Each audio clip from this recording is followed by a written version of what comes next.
the latest news from на Рівненщині. Це ті, хто змушений був тікати від війни. Декого з них російські орки позбавили навіть даху над головою. У регіоні, який нині в тилу, вимушені переселенці знаходять підтримку. Селяни віддають їм свої будинки, діляться одягом, частують гарячими обідами. Війна, яку розв'язали рашисти, зробила вигнанцями навіть тих, хто пережив німецьких нацистів. Наша наступна історія про довгожительку з містечка Макарів. Жінка напередодні свого століття стала біженцем. And even people who survived the Second World War are suffering or have suffered from this Russian aggression. This woman from Rivne region is a refugee. We had no electricity or gas. Олександра Яківна – учителька, все життя прожила у Макарові, а це за півсотні кілометрів від столиці. І жінка пригадує, її рідне село окупували. Тоді це були фашисти, тепер знову нищать, але вже рашисти. Макарів такий красивий городок. In the Second World War, her village was destroyed by the fascists. Now it's being destroyed by the Russians. А тоді почалась відбудова. Люди мали машини, до всі повиїжджали. А я була одна на весь під'їзд. Ці люди мене забрали.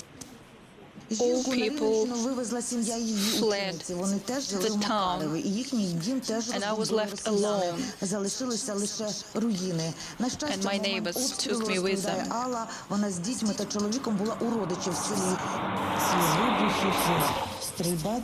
This bombing and shelling, it's something horrible. We will not forget it till the end of our lives.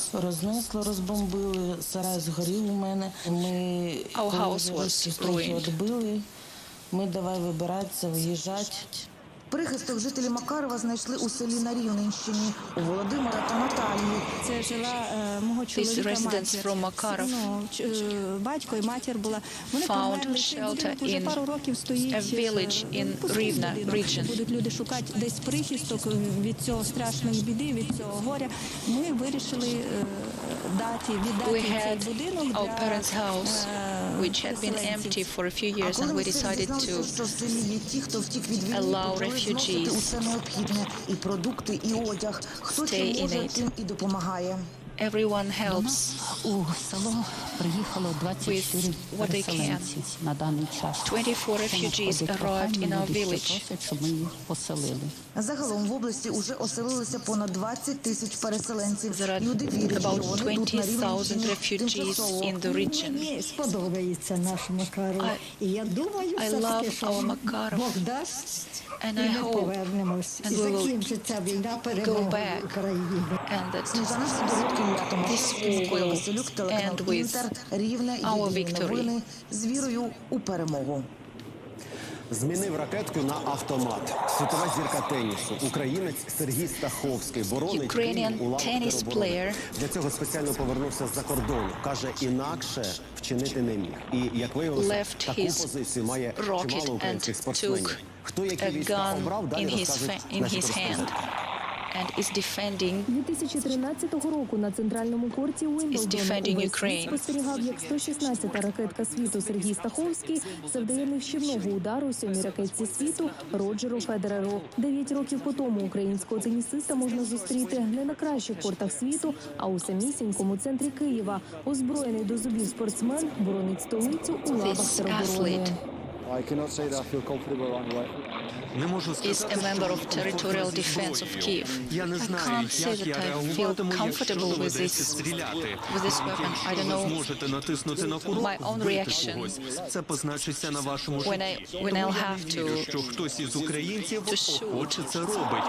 I don't believe that anyone is willing to shoot somebody, but we have no choice. Про завершення професійної спортивної кар'єри. Опісля тенісист поїхав із родиною на відпочинок. Та коли 24 лютого Сергій отримав звістку, що Росія напала на Україну, одразу повернувся на батьківщину.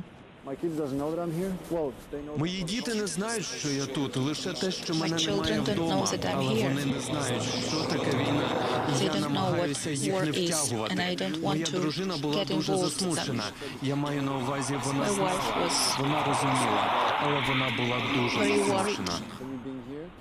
Щодня Сергій двічі патрулює центральні вулиці Києва, зокрема Рядовий квартал. Спортсмен розповідає, за останні тижні одержав численні повідомлення від небайдужих, які пропонували свою допомогу Україні. Серед них його опонент 9-річної давнини, зірка тенісу Роджер Федерер, а також друга ракетка світу, сербський тенісист Новак Джокович.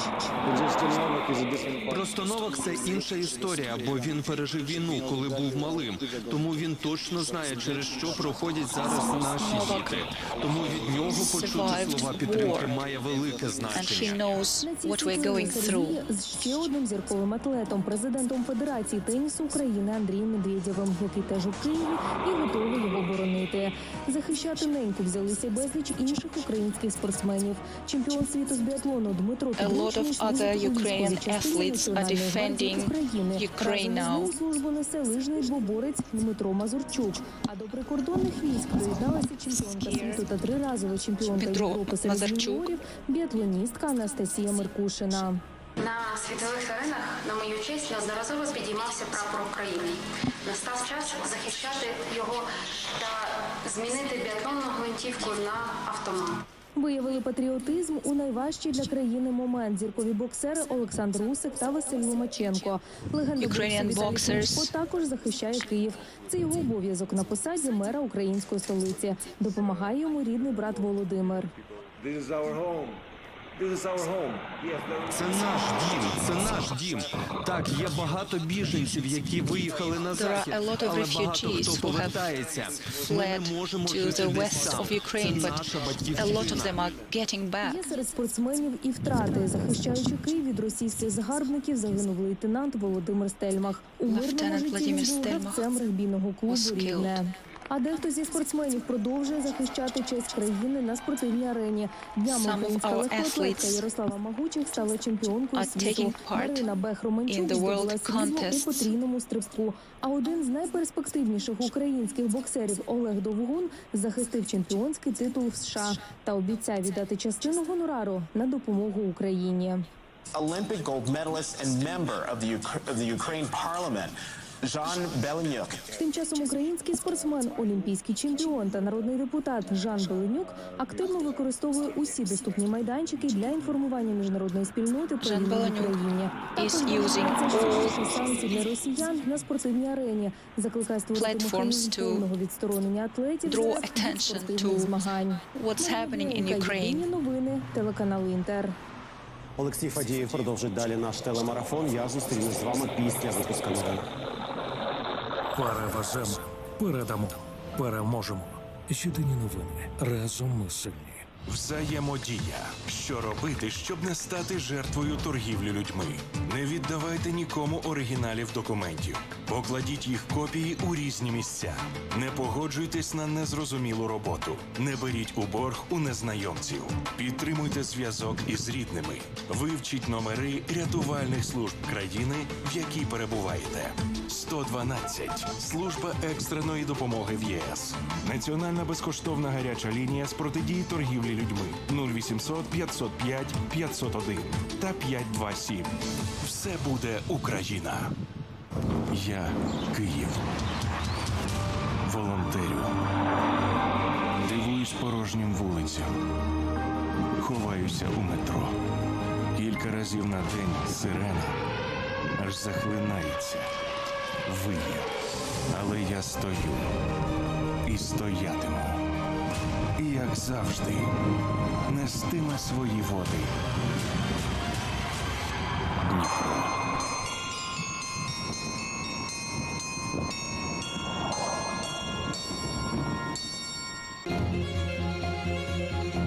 У кожному підвалі та укритті.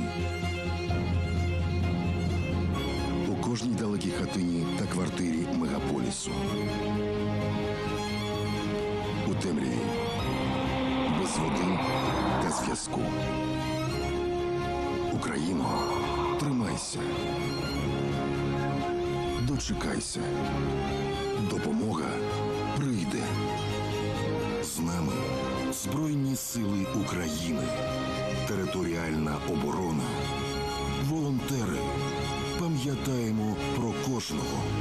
Разом сильні. 24 лютого. Початок війни в Україні. Українська енергосистема від'єднується від Росії та Білорусі та працює самостійно і стабільно, незважаючи на ворожі обстріли. 16 березня. Українська енергосистема поєдналася з Європою. Завдяки європейським політикам, українським дипломатам та енергетикам. До переходу на синхронну роботу з енергосистемою Європи ми зробили те, що мали б робити рік. Це справжня підтримка Європи та можливість зберегти світло для армії і людей, навіть якщо ворог продовжить атаку. Україна тримає енергетичний фронт. Україна переможе. Україна та Європа. Разом назавжди. Перебудуємо. Перезапустимо. Переможемо.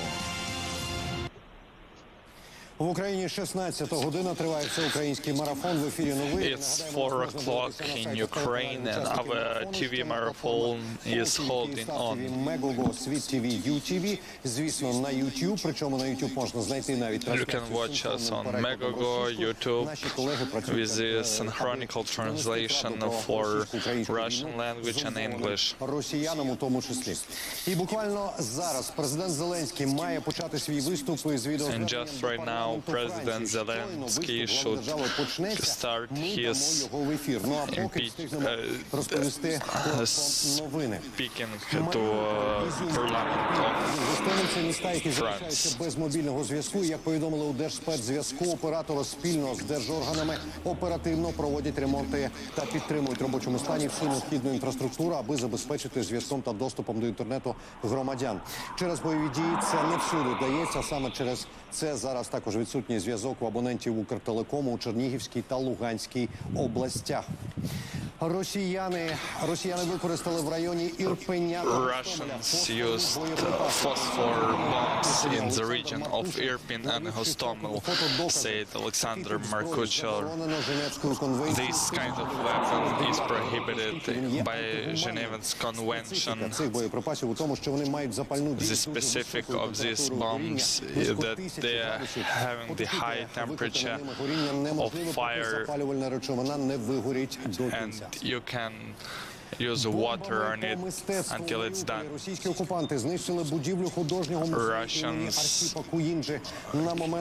destroyed the art house of famous Ukrainian artists. Були роботи сучасних живописців і загалом експозиція музею містила близько 2000 експонатів. And there was almost 2,000 expositions all over the art exhibition. Одеси з моря ворог напередодні випустив 5 ракет. Жодна з них не From the sea, the Russians shoot 5 rockets to the Odessa side, say the defensive forces of Ukraine near Odessa. The Russians still trying to keep the psychological pressure on citizens. But we are taking measures not to let the Russians go over the sea to Odessa. And when the appeal of Zelensky will start, we'll interrupt our TV affair and interrupt it. Right now, the workers of energetical workers working on the front, and because of them, houses, the hospitals are still working, and all of the energetic workers can be applied for the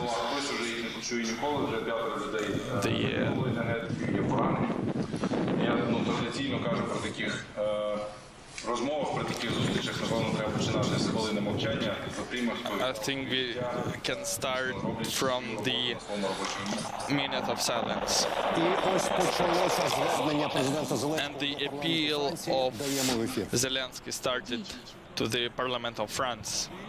Пане президенте, ви говорили про те, чого ви очікуєте Pan від President, Франції. you talked about what do you expect from France. За те, що I would like to express my thanks for your appeal to the Parliament of France. парламенту для того, щоб висловитись від імені українського народу. Thank you so much for appealing to Parliament on behalf of Ukrainian citizens.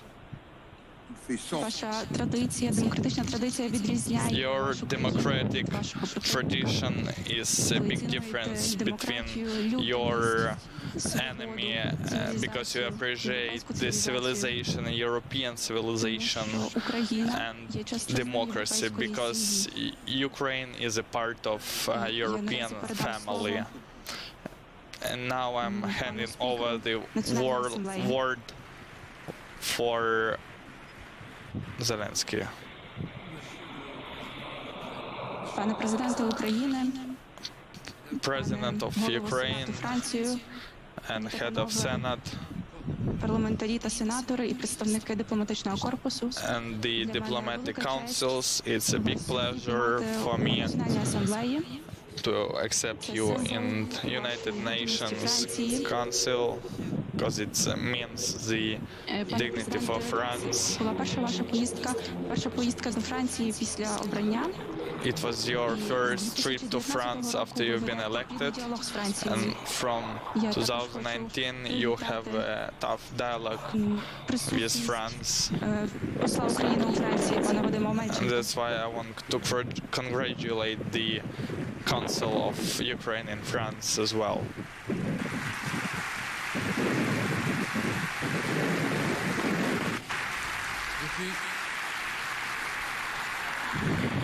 Depuis maintenant près d'un mois de guerre, les Ukrainiens se battent. Майже цілий місяць українці борються all over 1 чинять month величезний опір we are still fighting російській військовій агресії. Будьте певні, for Russian aggression. солідарності і мобілізації. Be assured of solidation and mobilization of all of the France абсолютно всього, for realization of everything that will help you to fight against the enemy, starting from humanitarian aid till the exception of the refugees. We see the shocking pictures of Ukrainian cities that is still bombarding.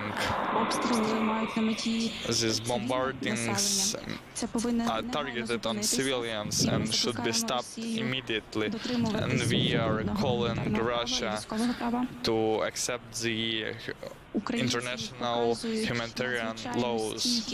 The Ukrainians showing the great pressure, and I'm welcoming the heroes of Ukraine. Thank you very much. It's very meaningful for me, for Ukraine and for our citizens. Mr. and Mrs. French citizens, I'm very glad to appeal for you today. I'm sure that you know that what's happening in Ukraine right now, and you know why it's happening, and you know who is guilty for these consequences.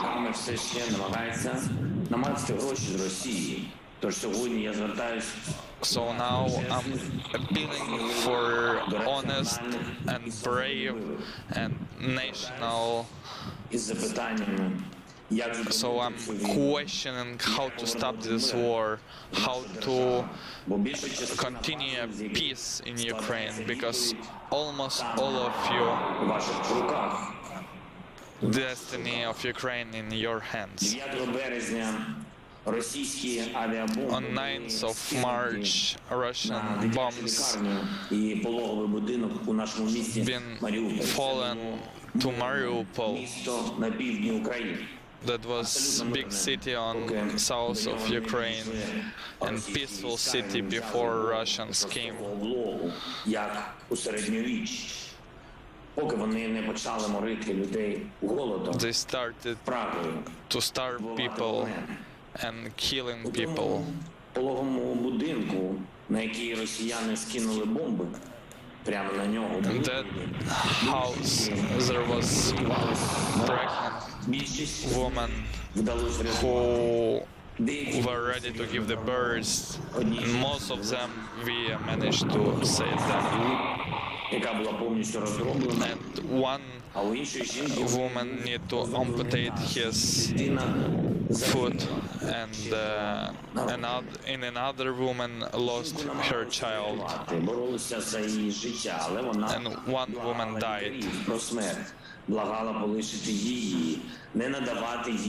One woman begged to not to help her because she didn't know for what to live, because her lost her child, but then she died. When in 2022, thousands of people didn't even know about the consequences. They didn't know that the cities would be destroyed. So I would like to appreciate the victims of war by 1 minute of silence.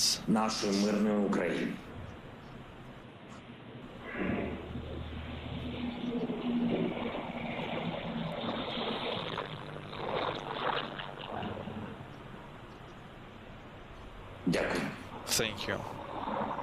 Після тижнів російського вторгнення Маріуполь, after weeks of Russian aggression, окупанти нагадують руїни, reminds of ruins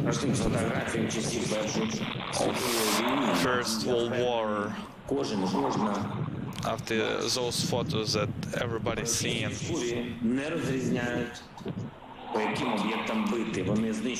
Russian troops don't understand and don't differentiate objects. They're just destroying everything. They're destroying everything. They don't know what is war crime. They bring the terror on the lands of Ukraine. And all of us just realize everything because information is well spread across the net.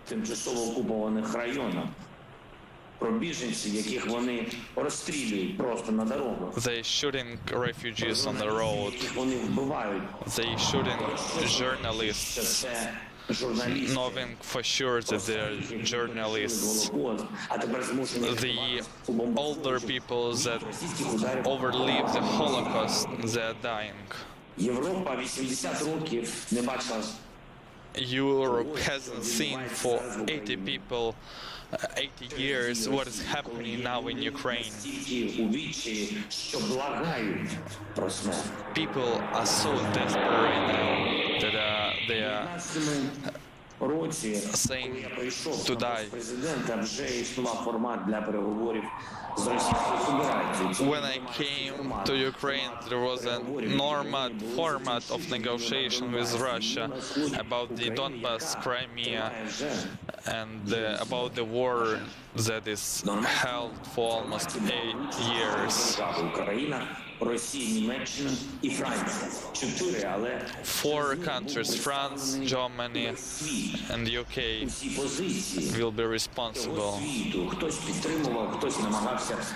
Затягувати процес, хтось хотів все зірвати, але здавалося важливим, що a lot of people wanted to interrupt the process, нормандським столом. But we wanted to negotiate everything on Normandy table. And when the negotiations were bringing results, when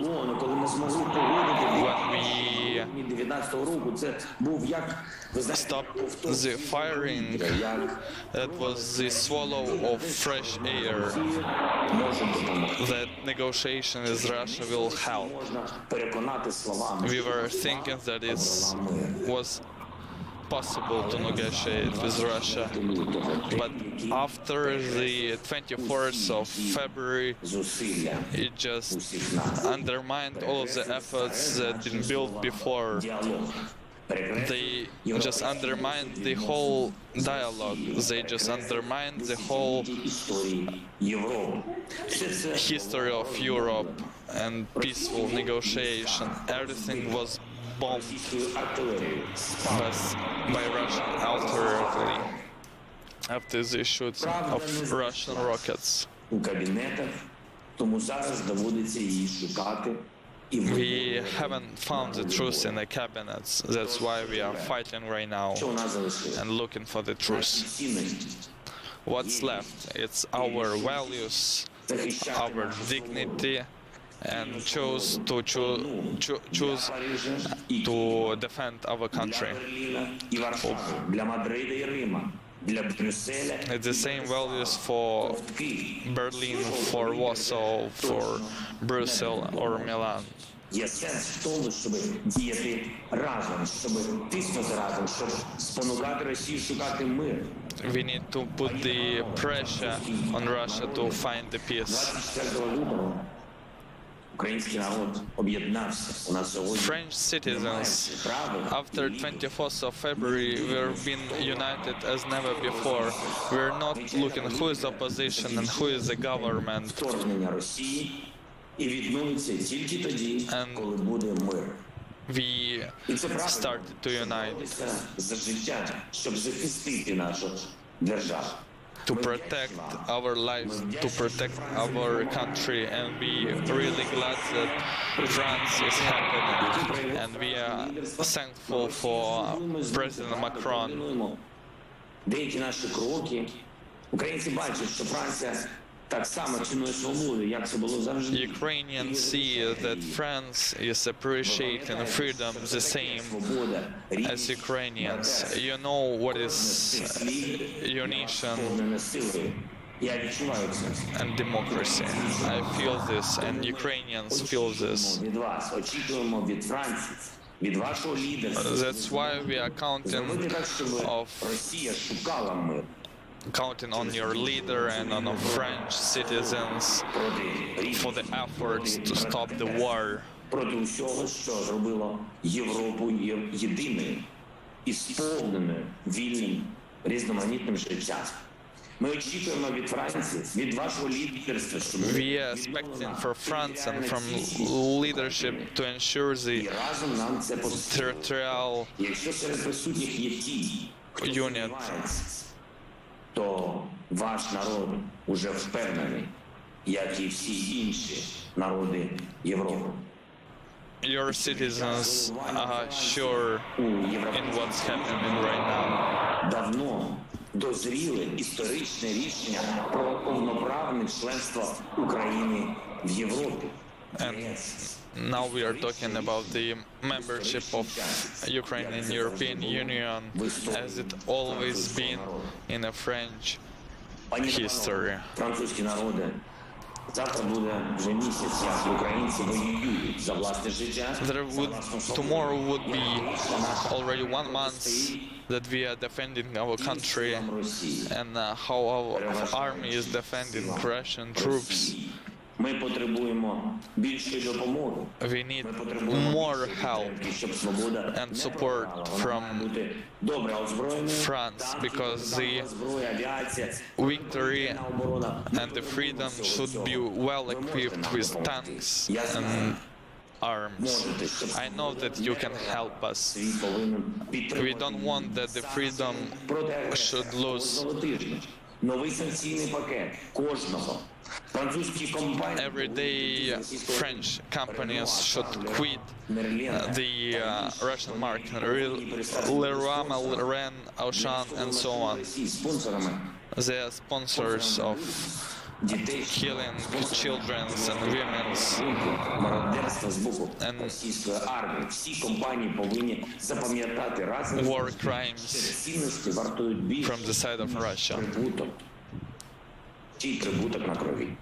І ми з вами повинні вже думати про майбутнє, про те, як ми будемо... We should already think about the future and how we'll live after the war. And we need strong guarantees that the security will remain the same. І в цілому війни будуть неможливими. Ми створюємо таку систему гарантій. We are making the new system of guarantees and security, whereas France will hold the leadership role. Щоб люди проживали своє життя, повне життя, і щоб з людьми прощались не під бомбами, не у війні, а коли прийде твій час. We want not to say goodbye for people while war, but when their time comes. We want to live as all of the world would remember and appreciate you.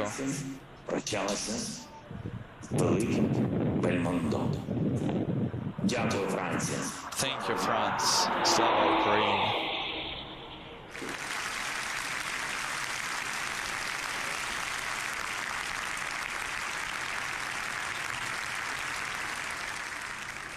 І я нагадаю, що щойно ви у реальному часі передивилися з And I remind you that you see the appeal of Volodymyr Zelensky in the French government. 5-й годині. А зараз я передаю естафету моєму колезі Олексію Ліхману. I'll see you at 5 o'clock and I'm giving my estafette to another person.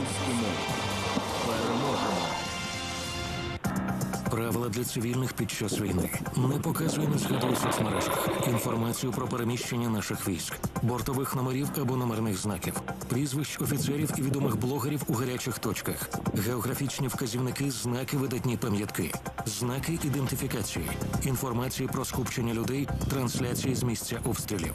Зверни увагу, якщо підозрілі особи мають виражений російський акцент, не орієнтуються на місцевості, здійснюють фото-відеозйомку місцевості, ставлять мітки, просять мобільний телефон. Запам'ятай прикмети цих осіб, не знімай їх на телефон. Це небезпечно. Не показуйте ворогу документи, дорогу, не давайте телефон для дзвінка. Якщо надали телефон, фіксуйте номер, на який вони телефонували. Про ймовірних диверсантів повідом до чат-ботів безпеки та оборони або на 102. Все буде Україна. Я Рівне. Зазнав ракетного удару Рівненський міжнародний аеропорт. У мене хотіли забрати голос і крила. 20 загиблих та 9 поранених. Це наслідки ракетного удару по телевежі на Рівненщині. Хлопці, які віддали своє життя за батьківщину, вмерли не дарма. Та я – це життя і сила. Підтримка просто нереальна. Я – допомога. Щоб максимально допомогти своїй країні. І тисячі рук. Бажаючих допомогти більше, ніж потреб. Ми всі згуртовані. Я – одне серце. Ми всі йшли до того, щоб це було добре. І ми переможемо. Дай Бог, ця війна скоро скінчиться. Я – Рівне. Я завжди буду тут. У разі зникнення українського мовлення пам'ятай, українські канали розкодовані на супутнику, а значить безкоштовні і в доступі. Більшість телеканалів є на YouTube. Знижуй якість трансляції і дивись з мобільним трафіком. Також дивись канали на веб-сторінках та у застосунках відомих платформ. Слухай українське радіо на середніх хвилях в AM-діапазоні. В інтернеті на radioplayer.ua. Тримаємо зв'язок. Це буде Україна. Взаємодія. Що робити, щоб не стати жертвою торгівлі людьми? Не віддавайте нікому оригіналів документів. Покладіть їх копії у різні місця. Не погоджуйтесь на незрозумілу роботу. Не беріть у борг у незнайомців. Підтримуйте зв'язок із рідними. Вивчіть номери рятувальних служб країни, в якій перебуваєте. 112. Служба екстреної допомоги в ЄС. Національна безкоштовна гаряча лінія з протидії торгівлі людьми 0800 505 501 та 527. Все буде Україна. Переведемо, переселимо, переможемо. Це Це єдині новини. Продовжуємо загальнонаціональний марафон. Let's continue the national marathon. І безпримірного опору. Маріуполь. The center of Ukrainian resistance, Mariupol. Russians are trying to take Mariupol for almost 1 month, and all the world knows about the terror of Russians. People are starving, and Russian troops are bombing them and not letting the humanitarian aid to enter Mariupol. But they are suggesting to take over the Mariupol. І про пекло, яке українські армійці влаштовують окупантам. Далі. Це Маріуполь сьогодні. This is how Mariupol looks right now. Там ще є люди. There are still people left in the city. They are sitting starving in a basement and hoping to save their lives because Mariupol is still alive. For already 5 days, the army is controlling the center and the shore of Azov Sea. And that's how Ukrainian army defend the city against Russian troops. Russians don't have any strength to overcome the resistance, so they are just destroying everything around. They are sending vacuum bombs, and it's not possible to breathe for Mariupol citizens after vacuum bombs. Втім, росіяни застосовують їх у місті, де повно мирних жителів. The rocket launch system Солнцепёк is prohibited by the Geneva Convention. Думайтесь, стоять розстрільні команди. Це навіть уявити важко в 21 столітті. Це путінізм з найкращих його It's hard to imagine when Russian troops are just killing citizens.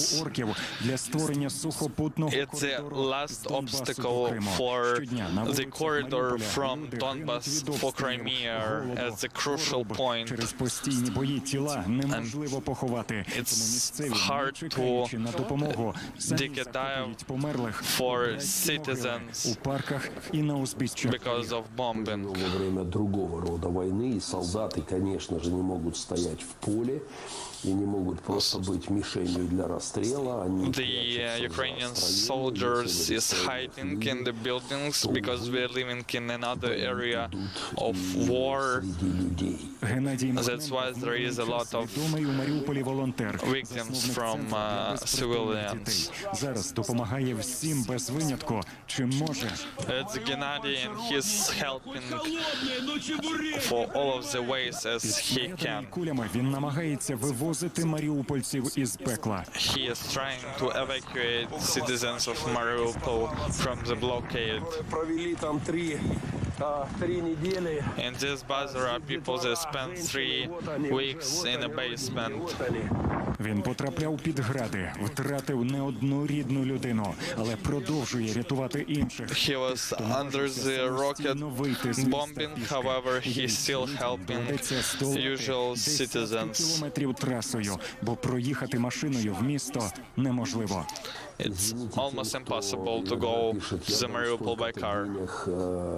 Найдите мою маму, послушайте. Someone just write me, I'll give you some sum of money, just help me to find my mom. And I can say that nobody can solve your problems for money. Still there are 100,000 of people still in Mariupol without any connection to their relatives. And almost 10,000 of them are children. I'm calling to action the government to help them. Ворога ані слова. Це підтверджує й українська влада, яка щодня намагається домовитися з ворогом. Нині з Маріуполя Ukrainian government is still trying to negotiate to make the corridor to evacuate, but today they managed to evacuate 50,000 of people. імена має знати кожен українець. Імена, які скоро звучатимуть у залах міжнародних військових трибуналів. Віддає наказ на суди. Everyone should know the names of decision makers of Russian army. Українська військова розвідка опублікувала один із записів його спілкування із підлеглими.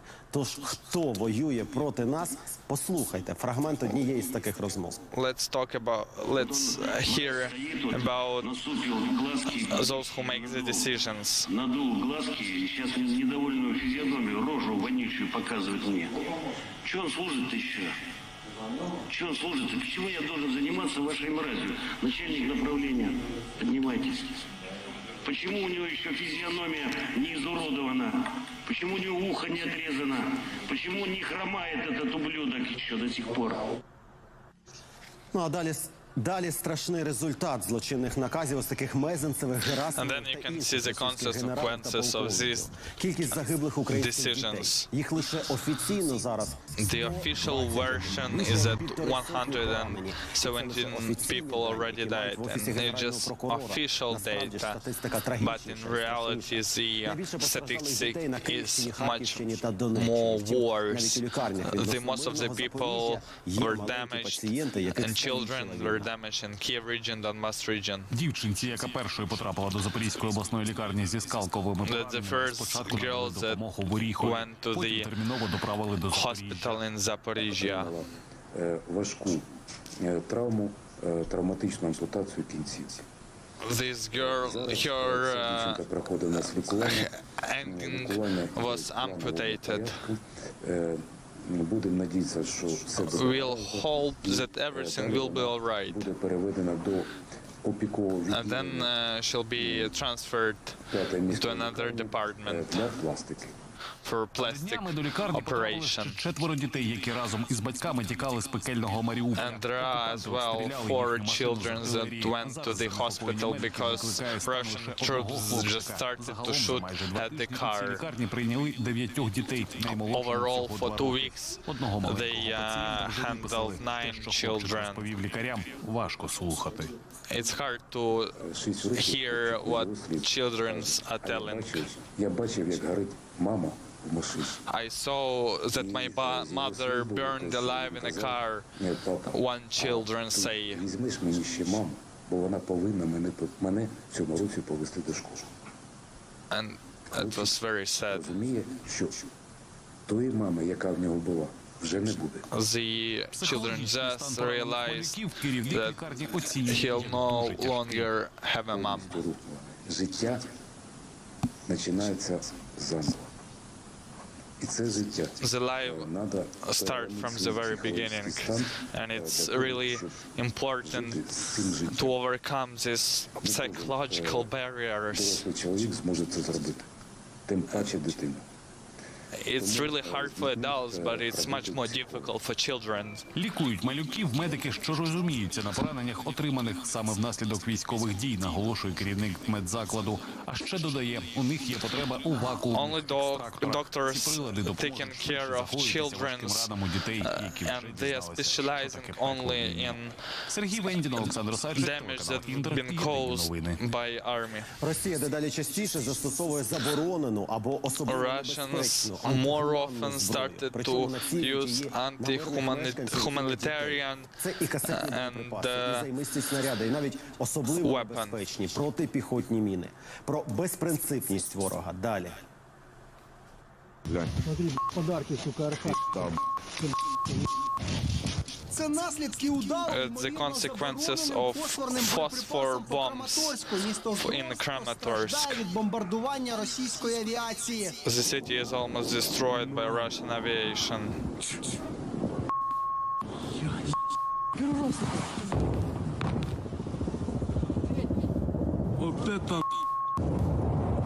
Чим далі, тим поза планом розвивається російське вторгнення в Україну. Чим більше агресорів знищують збройні сили, the more Ukrainian army destroys the Russian troops, the more often they use unlegitimate weapons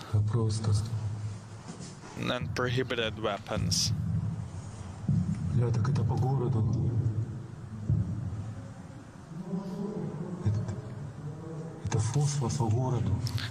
Це відео із спецпопасами б'ють фосфорними боєприпасами або запалювальними градами. Зброя ця антигуманна.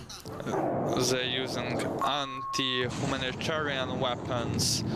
А це вже відомі кадри з перших днів вторгнення із сіверського напрямку. Можливе застосування так званого вакуумного боєприпасу, That's vacuum bombs, which is also prohibited. менше декілька разів використовувала They use at least several times by Ukrainian towns. Це місце влучання ракет від російських смерчів системи залпового вогню. Зброя заборонена на Україні через свою антигуманність та небезпеку для мирного населення. Зброя, якою активно обстрілює українські міста та армійські позиції. They're actively shooting towns and cities and Ukrainian army positions. Такі ракети можуть нести на собі касетні боєголовки, що особливо небезпечно для цивільних. Крім того, правоохоронці попереджують про застосування росіянами ось таких мін-пелюсток. Це дуже підла і теж заборонена Also they're using these mines, which is very dangerous for usual citizens. Навіть не торкайтесь його, повідомте рятувальникам. The government warns that you shouldn't even touch them because they are very dangerous. Despite the fact that it's really hard for us, we'll still have a victory. The losses of Russian army is already overtaken the Afghanistan consequences. The Ukrainian army already defeated 15,000 of warriors, 385 tanks, and at least 118 jets. You can see the comparison on the left with Afghanistan and on the right with Ukraine. Відомим військовим експертом. Пане Олеже, слава Україні! Дякую, що доєдналися до нашого ефіру. Thank you to join our marathon. Давайте почнемо, якщо не з приємного, то з обнадійливого ситуації під столицею. Сьогодні збройні сили України сказали, що вдалося взяти в Київ the capital. Today, Ukrainian army announced that they took the circle over Hostomel and Irpin. Як ситуацію бачите ви? Reports that they already went into Irpin. I think that it's already the beginning of our victory. The consequences are not that quick that we wanted, but still. We need to start from small victories. Я маю на увазі, або вони змусимо їх здатися, або ми їх просто знищимо. And if we'll destroy all the Russian troops in Irpin or Gostomel, that would be one step forward for our victory. Багато експертів і збройні сили говорять про деморалізацію ворога, так? Many experts saying the Russian troops are demoralized. Як вижити? Я думаю, друге, що вони думають, як вижити. Причому I think that Russian troops more thinking about how to survive. Варіант бігства.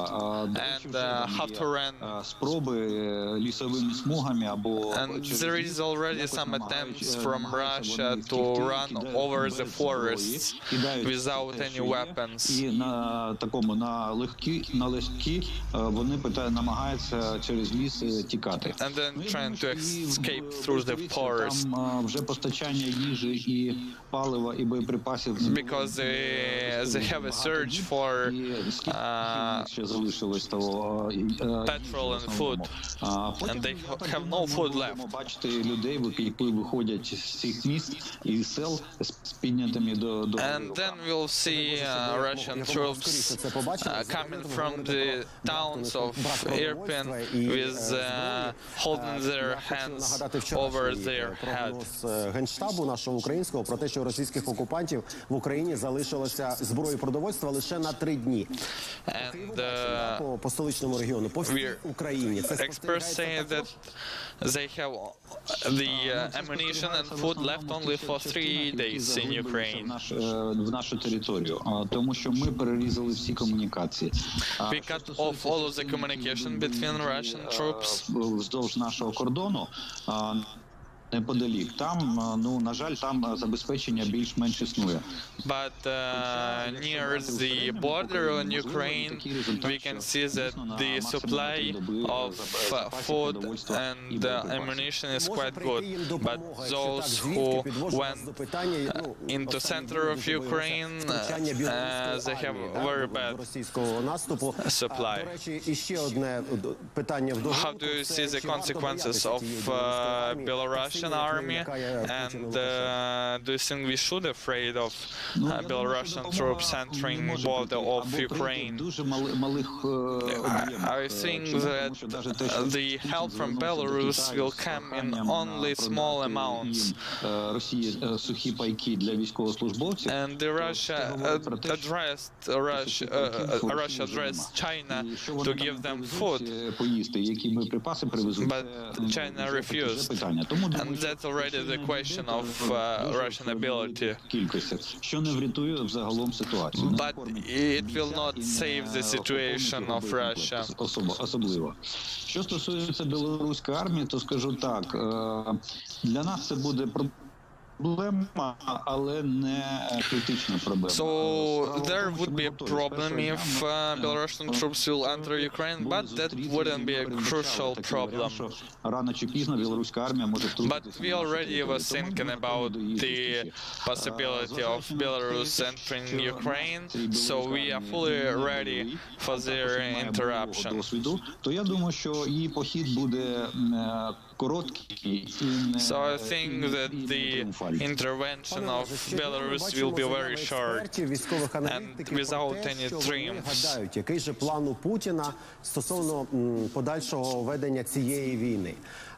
So many experts are saying what is the plan for the Putin to move the war forward. Надсучасну і надкоштовне озброєння. Я маю на увазі кинжали, ці дуже дорогущі ракети. Про що це може говорити? Плану немає. Russia started to use more advanced weapon as Kinjal. What does it mean? They are very expensive. Is there any signs that our enemy is nervous? Скажу так, що скоріш за все, от знов Росія повторює те, що було на самому початку цієї війни. Russia is keep repeating the same what was at the very beginning, and the plan still the same.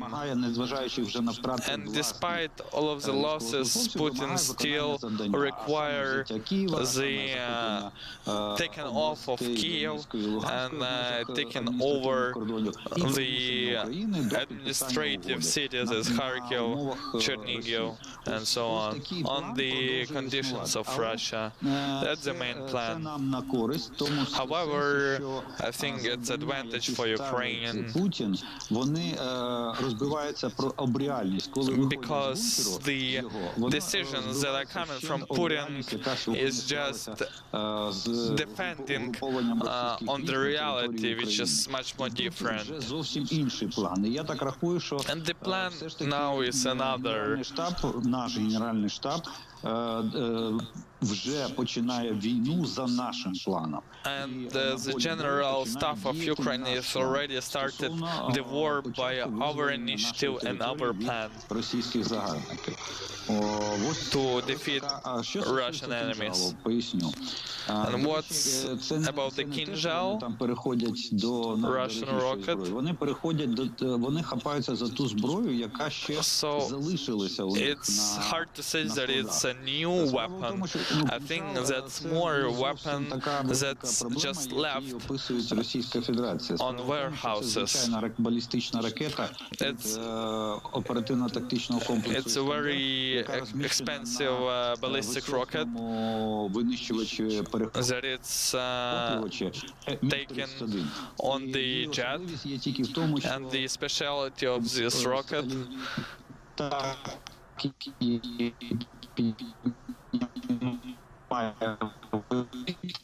Ну, я думаю, все ж таки не варто тягнути час і мучити наших телеглядачів.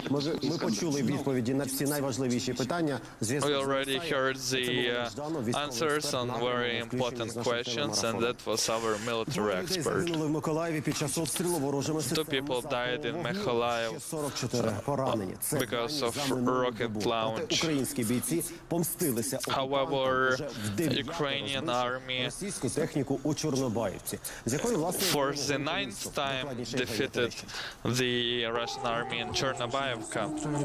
Время 7 часов 32 минуты. Сирени така ж частина життя у Миколаєві, як і в інших містах The siren is already part of life in Mykolaiv, as the same as in other citizens. The Russians started to more intensively bomb and launch rockets on cities. That's why we are making the air siren is more often as well. Загинуло 2 людей. 2 people died because they just shoot over the rocket launch on the building where there were several civilians. Вот как он. А мама так вот летел. Вночі рятувальники розбирали завали та гасили пожежу, яку спровокував ворожий снаряд. З будівлі складу In the night, emergency group started to help полум'я вирувало на площі 250 квадратних метрів. Загалом внаслідок обстрілів and there was a fire on the 250 square meters. Градами, смерчами мы их не успеваем, они 2 минуты летят. Мы когда фиксируем взлеты, мы пока объявляем, оно уже падает. We don't have any time when the rocket launches a rocket. We don't have any time to announce the sirens because the rockets are already coming to the destinations after 2 or 3 minutes. Благодаря нашим бойцам, которые защищают наш город. Because of army forces of Ukraine, this animals is still alive. Роботи у рятувальників, які знешкоджують касетні осколкові снаряди від реактивних систем. There are a lot of emergency groups that are містян закликають ні в якому разі helping cities to reduce the amount of mines all over the streets. Загарбники вели вогонь по Миколаєву, зокрема із відомої 7 Чорнобаївки. Проте ЗСУ винесли вирок російським смерчам. В 9 розгромили окупантів. For the 9th time, they just defeated the військової адміністрації переконаний Russian army in Chernobayivka. And the mayor of Mykolaiv saying that Russians are really afraid. И тому подобное. Но показательно крымчане, которые знают, что происходит, да, скажем так, сейчас не массово бегут, но начинают So the people of Crimea that are living in Crimea, they already understand the consequences and they are escaping the Crimea to Russia. And the family of Russian soldiers are trying to escape from Crimea to Russia. Війде в історію не лише російсько-української війни, а й в підручники з військової стратегії і тактики. Причому як місце The Chernobayivka провалу росіян village will enter the Ukrainian history books. над Чорнобаївкою, бо наша армія з повітря вже 9 разів знищувала там окупантів. From the air we destroyed their military vehicles for the 9th time for 1 month. Які оприлюднило видання New York Times. Виведення техніки говорить про невдачі, яких зазнає Росія у південних регіонах України. Ну, а от щодо Чорнобаївки, if Russians are escaping their helicopters, we see that Ukraine has a dominance. Суми, бо хто туди потрапляє, той вже звідти не повертається, розповідають самі окупанти своїм рідним The Russian troops are saying in their telephone conversation, if you're entering Ukrainian Sumy, you will not come back from there. Такі факти фіксують Russian troops are just escaping this town.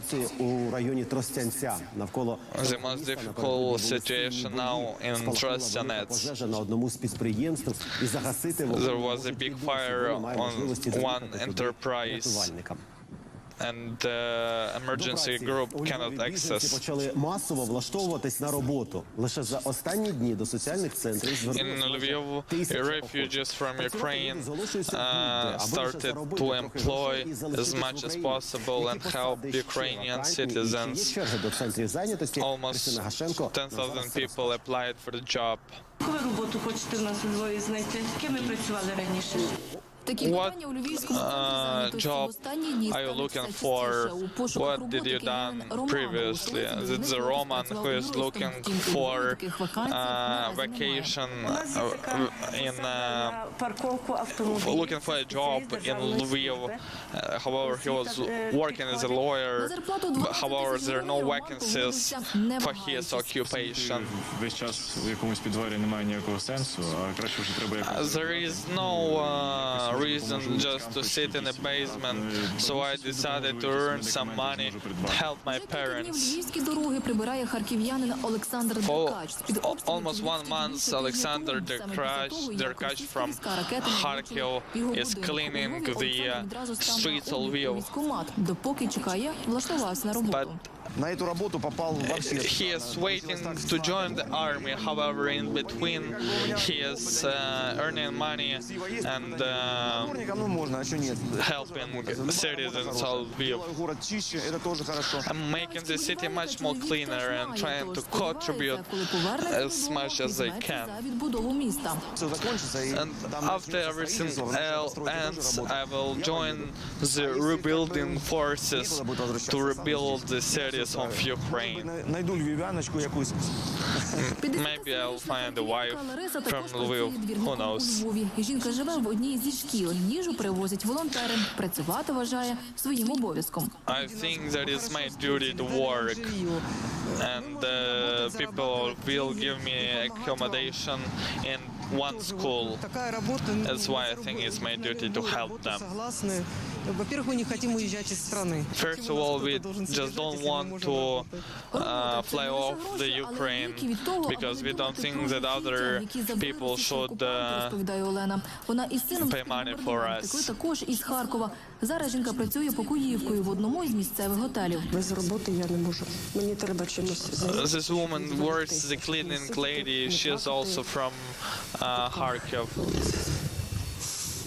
Тому краще працювати.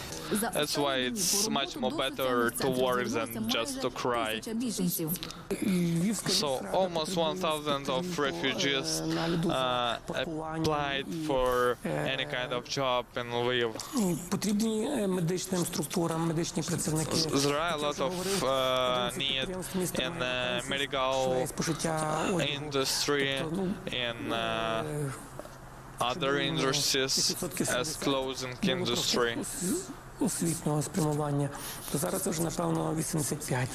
До війни у Львові офіційно було вакантними майже 2,000 посад. So there was almost 2,000 of open vacancies in Lviv, but right now already the half of vacancies already taken. Перемоги нашим воїнам все одно доведеться відбиватися від дівчат, які Seems like after the war, the Ukrainian army will be very popular throughout the women.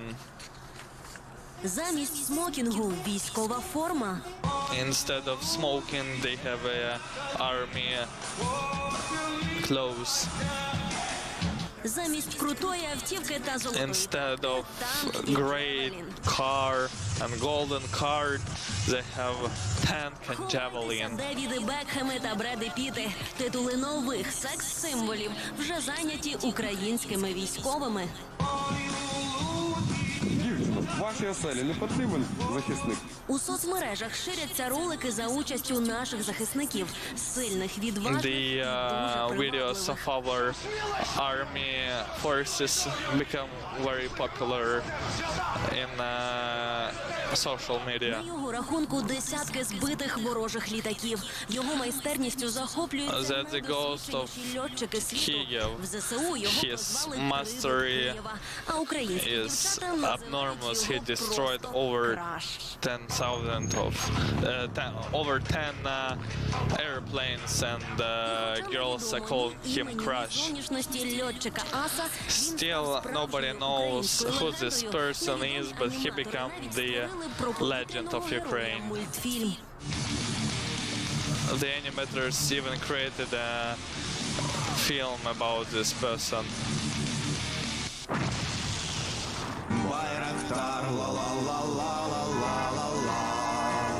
Окрім воїнів, народними улюбленцями стали й ті, хто дає інформацію про події на фронті і вселяє надію в неминучу перемогу.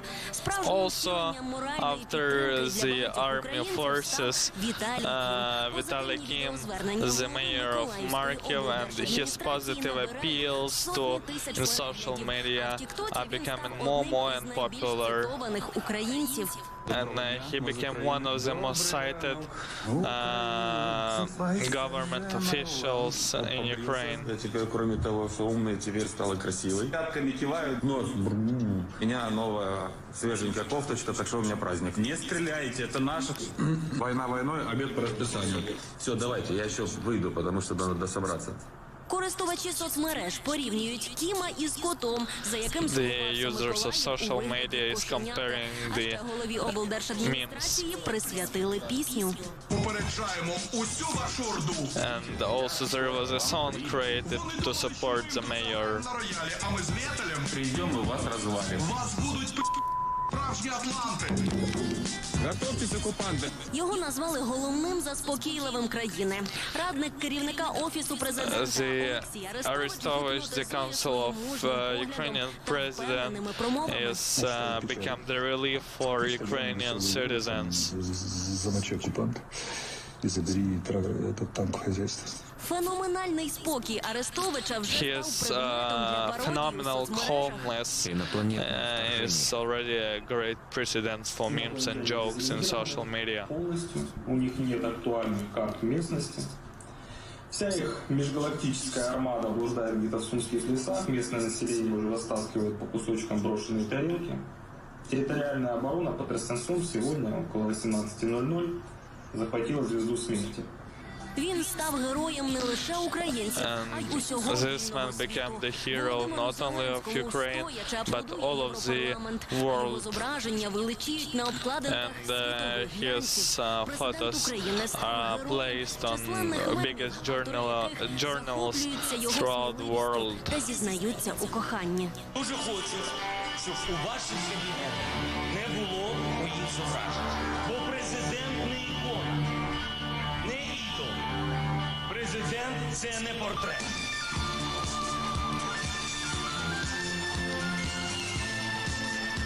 Із такою армією та народними лідерами Україні не With such an army and leaders, we are not afraid of any enemies.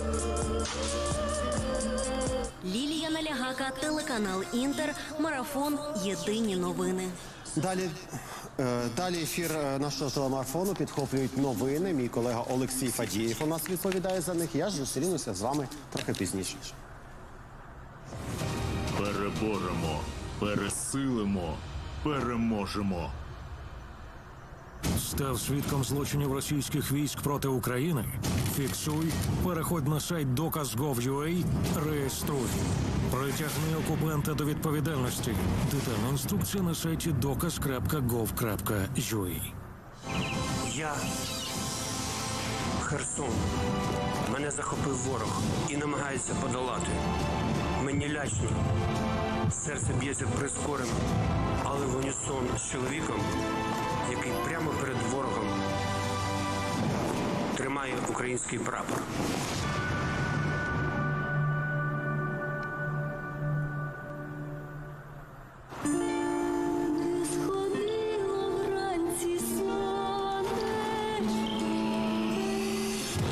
Вони давали нам 2 дні.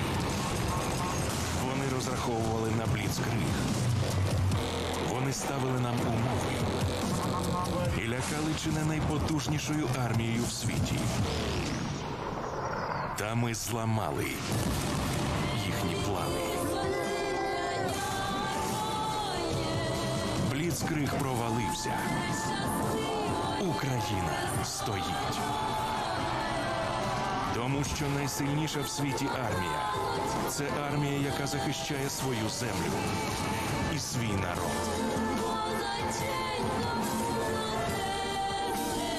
Наша українська армія. Тримаймо стрій. Все буде Україна.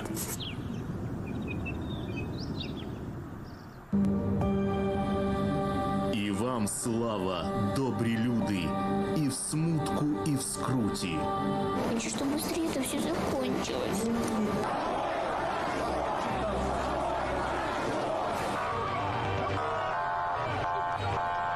І вам, лицарі великі, Богом не забуті. Будемо займатися зачисткою одного із сіл, в якому зараз знаходяться орки.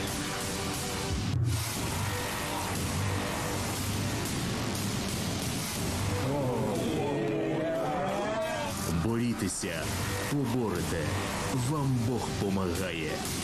За вас правда, за вас слава і воля святая. Гасити гадів за Маріуполь всіх. Заблочі душі в Україні. Власті, сука, й будете жити.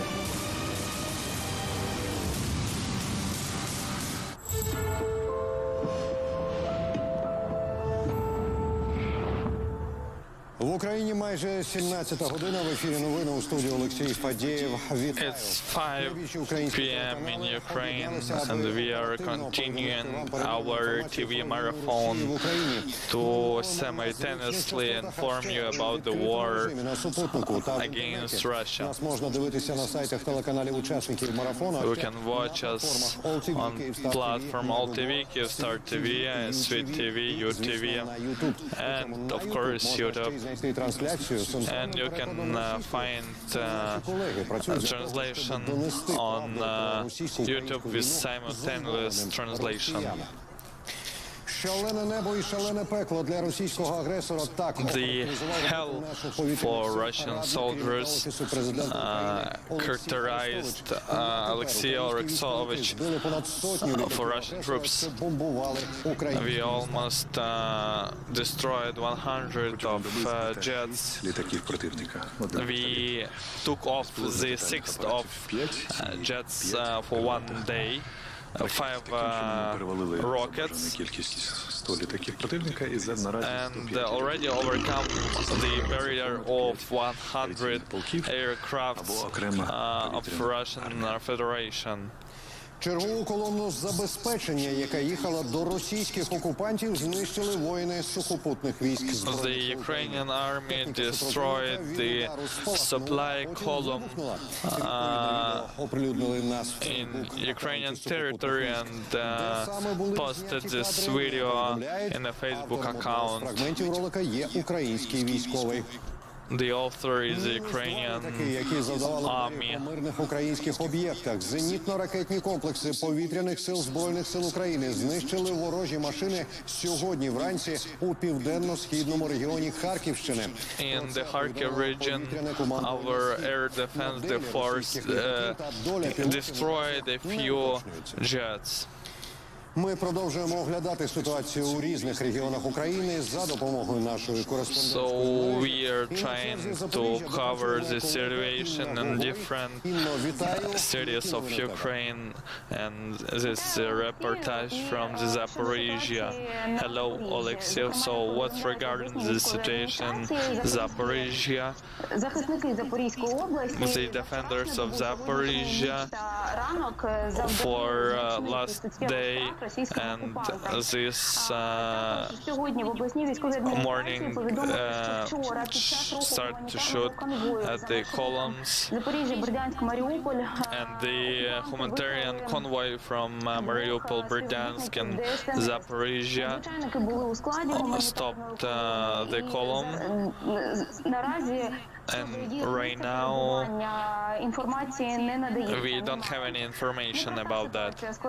It's a very hard situation, especially in the small villages that is temporarily occupied. They have no water, no light, no warmth. The gas supply is also damaged.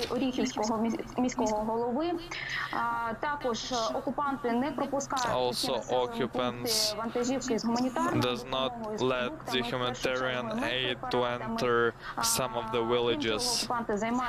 Despite that, Russian occupiers started to murder the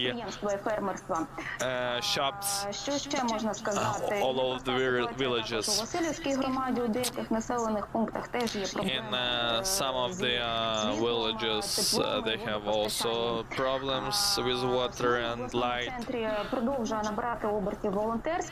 But in Zaporizhia, the volunteering movement is becoming serious and serious.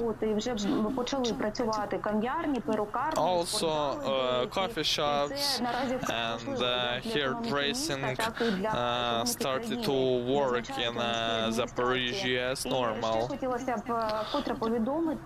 Also, I'd like to inform you that the local government is warning just to rely on the official information and just to reassure the additional information that they get, especially as it concerns the information in social media.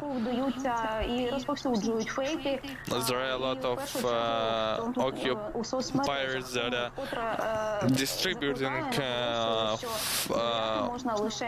wrong information, and you should only rely on the information from official sources. Героям слава, Інно. Я дякую вам за розповідь. Thank you for your story. Наша колега з Запоріжжя. Ну а по-друге, так і наші громадяни теж дуже часто постять у телеграм-каналах та інших мережевих ЗМІ усіляку неперевірену A lot of citizens is posting information, especially in Telegram, that is not official. Зеленими коридорами про це повідомив очільник Луганської обласної військової адміністрації Сергій Гайдай. Almost 10,000 people managed to evacuate from several towns of Ukraine. However, we didn't manage to evacuate citizens from Popasna and Luhansk region. Інтернат у селищі Нижнє минулося без постраждалих, і також Сергій Гайдай повідомив, що several times the columns were attacked, but hopefully there is no victims. Загалом в Україні на сьогодні погоджено 9 гуманітарних коридорів. Overall, today we agreed 9 green corridors області. Евакуація передбачена з Маріуполя до Донецька. From Mariupol to Zaporizhia, from Berdyansk to Bila Tserkva, from Rubizhne, Nizhne to Bakhmut, and from Bogdanivka to Brovary. From the beginning of the war, there was only one exchange between Про це заявила міністерка з питань реінтеграції окупованих територій Ірина Верещук. Так, вона спростувала заяву РФ про нібито 2 обміни полоненими, які відбулися. Також вона повідомила, що станом на зараз жодних обмінів не проводиться.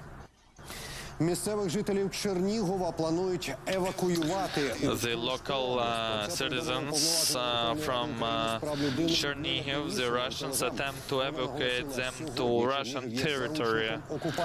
Вони розбомбили міст через Десну, яким Now they bombed the only bridge that been connecting evacuation. However, now Chernihiv is almost captured by Russia. Росіяни використали в районі Ірпеня та Гостомеля фосфорні боєприпаси. Russian use phosphor bombs in the region of Irpin and Hostomel, which is nearby the Kyiv. This type of weapon is prohibited by Geneva Convention from 1949. They have a very high temperature of burning, and it's almost impossible to calm down the fire. Бомбами по мистецтву у Маріуполі. In Mariupol, Russian started rocket launch on art building in Mariupol. However, there's been a lot of art exhibitions of famous Ukrainian artists. There was almost 2,000 of paintings from art to sculpture. Now we'll talk about the news on Raven region.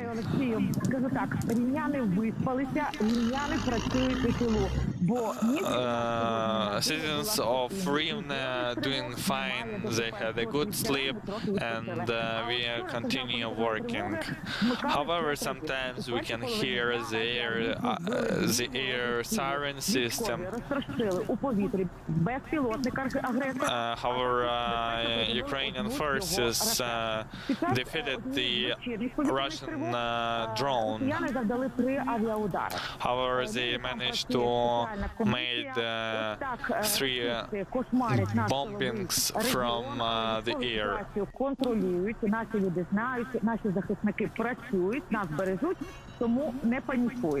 But I'm calling not to panic. На 28-й день війни на Рівненщині недоторканість. Хоч там у Білорусі However, the border with Belarus in Rivne is still calm. However, there are some movements in Belarus region. However, our joint armed forces is ready to take Belarusian forces. It's quite warm. It's plus 17 degrees right now, and I'm standing near the field because our main frontier is to assure enough food and food supplies all of the Ukraine of bread.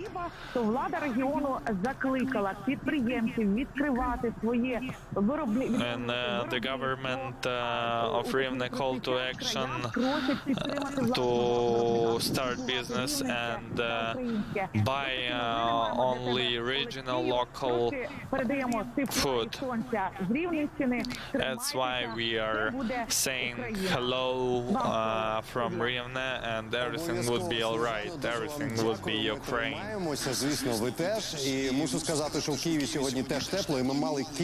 I can say that it's always quite warm in Kyiv, and all of the colleagues think that there is a sunshine in the regions, and I have the feeling that there is a sunshine throughout the whole Ukraine.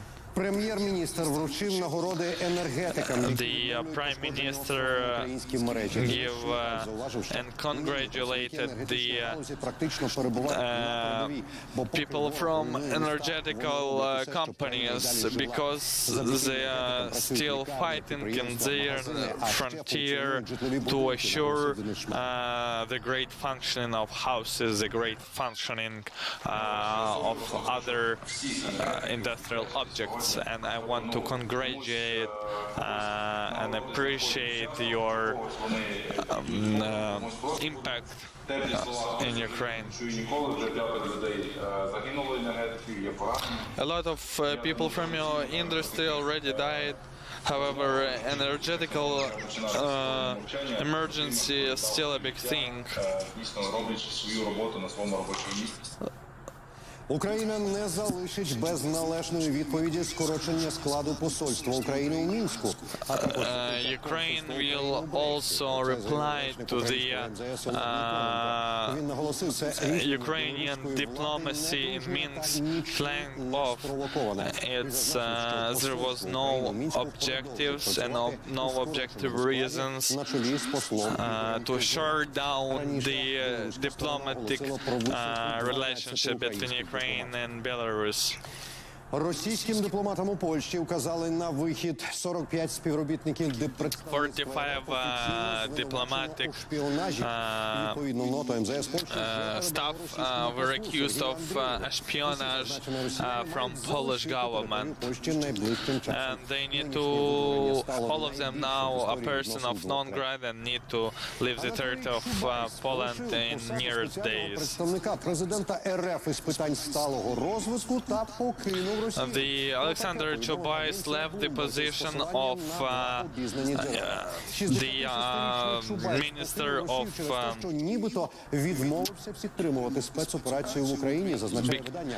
Він став найвищим чиновником. He became the highest-ranked government official who left his post. Громадськості Nestlé призупиняє роботу брендів KitKat. Nestlé finally stops his operation of KitKat and other brands in Russia because of the high pressure from society.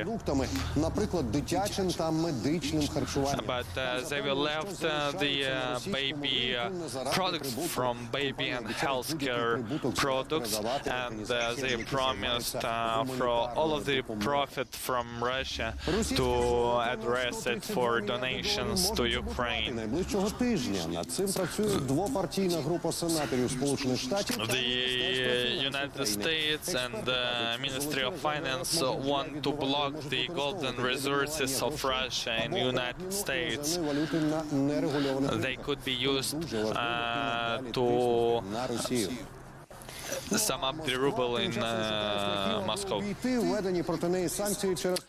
And Russia now is looking to overcome the sanctions. We have different channels to overcome the sanctions.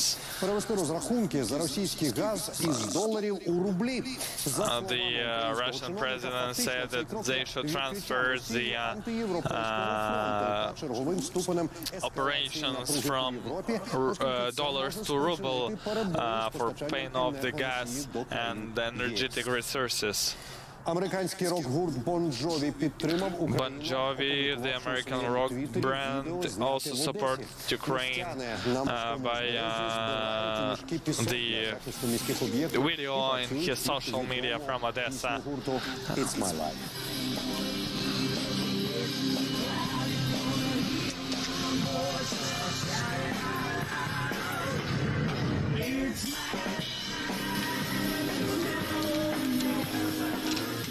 І це всі повідомлення наразі. Я передаю That's it for now, and I give my word to colleague. Випуску новин.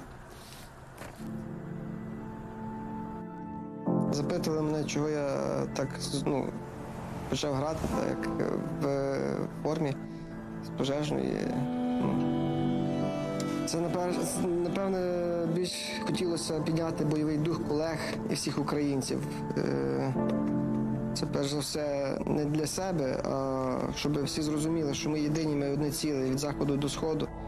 І ми всі за одну мету стоїмо, ми всі боремося, кожен на своєму фронті, ми вистоїмо. Інакшого виходу в нас нема. Як казав великий Шевченко, борітеся, поборете, вам Бог помагає. З нами правда, з нами сила і воля святая.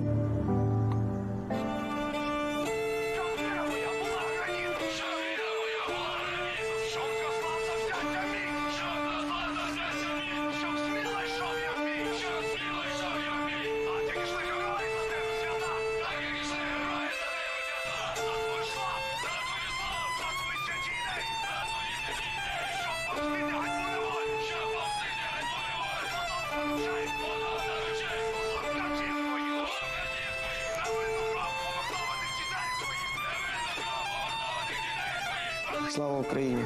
Героям слава!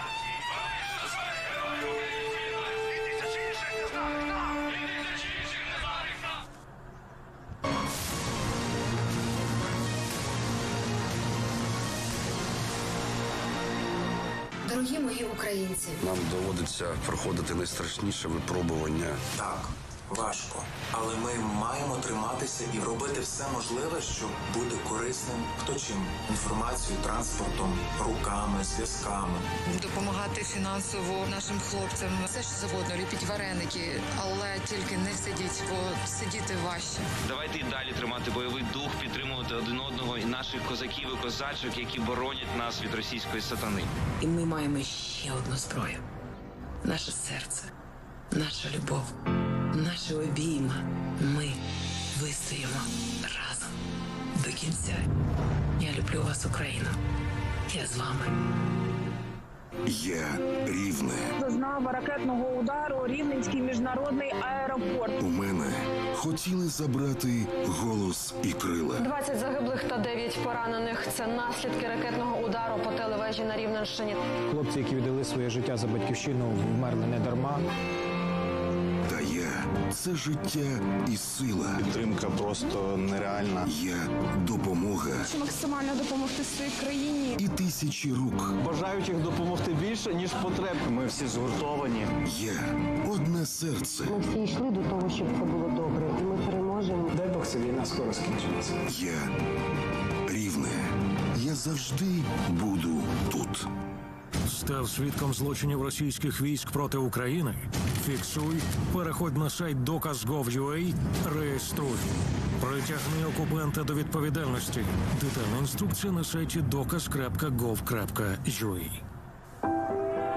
Сьогодні сотні російських бомб і ракет несуть смерть і руйнування в Україні. Завтра однієї може стати достатньо для ураження радіацією цілого континенту. В Україні працюють 4 атомних електростанції. Це 15 енергоблоків. Радіація не визнає кордонів. Планеті Земля потрібне закрите небо над Україною.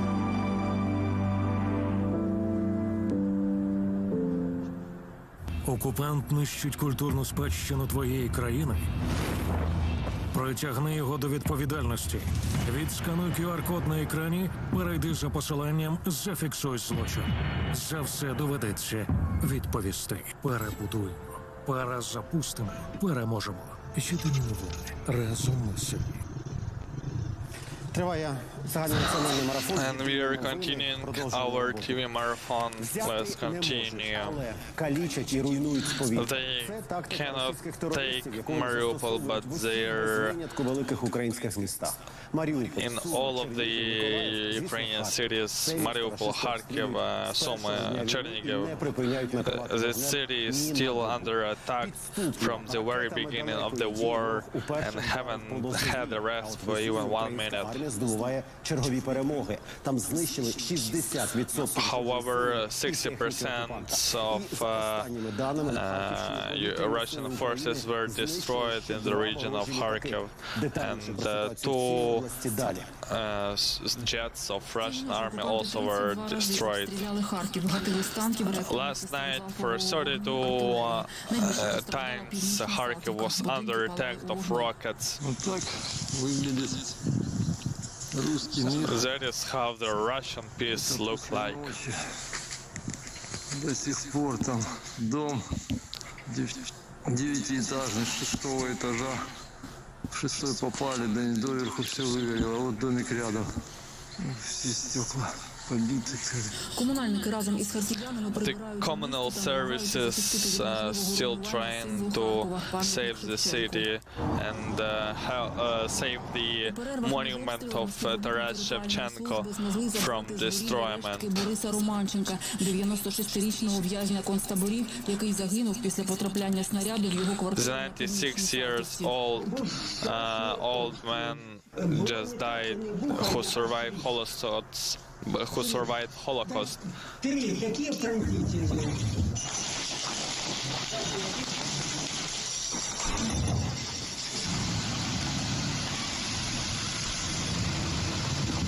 Романченко Boris, he was the prisoner of concentration camp of Nazi Germany. Yesterday they launched 4 rockets on the village and 4 people died. It's in Kharkiv region. 10 private houses just destroyed. More than 30 were damaged. That's how Russian peace look like. Everything is destroyed. How do you call it? In Lysychansk, instead of in temporary occupied Lysychansk, they made the Russian flag instead of Ukrainian, and they wanted to put as a head of government the ex-criminal authority.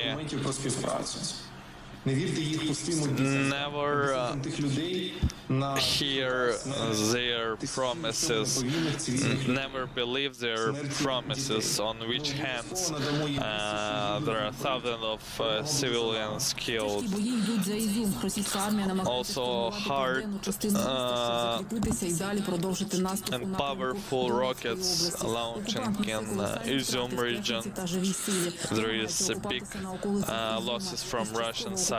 Міста вдалося вирватися 8 жителям. Люди 15 кілометрів йшли пішки уздовж річки Сіверський Донець до сусіднього села. Some people been going 8 kilometers by foot just to escape the occupied town. Беруть у котел окупанта. Цього тижня звільнили Макарів, а вже сьогодні вуличні Ukrainian joint armed forces already took over Irpin, but much more harder situation is Bucha and Hostomel near Kyiv. Ворог намагається огризатися і б'є по цивільному населенню. That's why Russians are desperate and they start to shoot at civilians.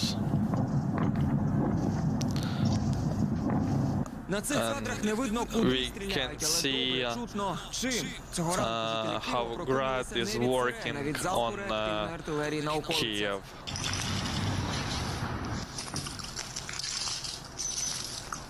А це вже наслідки обстрілу столиці. And that's the consequences of rocket launch for Kyiv. Ворог ударив на північно-західному напрямку. Enemy shooting on northeast of Kyiv. Постраждалих не виявлено. Наразі є загорання кількох Hopefully there are no victims. However, some apartments are destroyed. However, does it mean that Russians are closer to the Kyiv? The answer is no. The Ukrainian armed forces, with the collaboration with international troops, defeated Russian troops under the Kyiv. And now we can see the smoke in the western and the north parts of Kyiv. А з передмістя після 2 днів паузи організовують зелені коридори. З міста Бородянка до міста Біла Церква. Бородянка to Біла Церква, we are organizing the green corridor for refugees. З міста Біла Церква. І на цьому сьогодні все, бо з інших точок вивести людей that's it for today. неможливо. Because from other points it's not possible to organize corridors. Всім раз даємо, добре? Ви чули? Наш головний лікар Антон Довгопол на місці. В Бучанському районі немає жодного зеленого коридору сьогодні. There is no green corridor in Bucha region, which is very dangerous. Це відомий міст між Ірпінем і мікрорайоном Романівкою. і дорога на Нововінниччину, Київ сьогодні працює, і ми закликаємо всіх мешканців Ірпеня, які не встигли. However, all of the citizens of Ukraine, we are calling you to evacuate because the special forces of Ukraine entered Irpin to fight with diversants and collaborators of Russians that help Russian troops on our territory. Тут їм буде важко прориватися, тим більше, що якщо ми тут все загородимо, and we are rebuilding our block posts and making them much more stronger in Kyiv.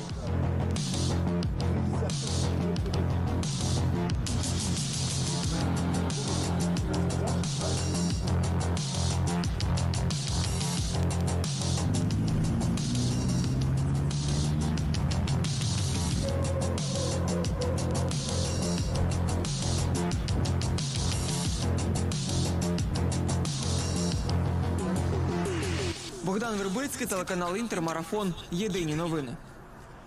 Вони зараз тримають оборону, як і армійці. Щоправда, їхній фронт трохи інший. Рятувальники і пожежники, які першими приїжджають на місця, куди... The special rescue forces work as well hard as Ukrainian army. Роботу наших ДСНСників буду говорити із речницею Головного управління Держслужби з надзвичайних ситуацій Києва Світланою Водолагою. Світлана will talk about regarding this matter to the rescue and services of Ukraine. Зі слів великої вдячності всій вашій службі, кожному. I'm very thankful for your service зараз робите для because you're saving.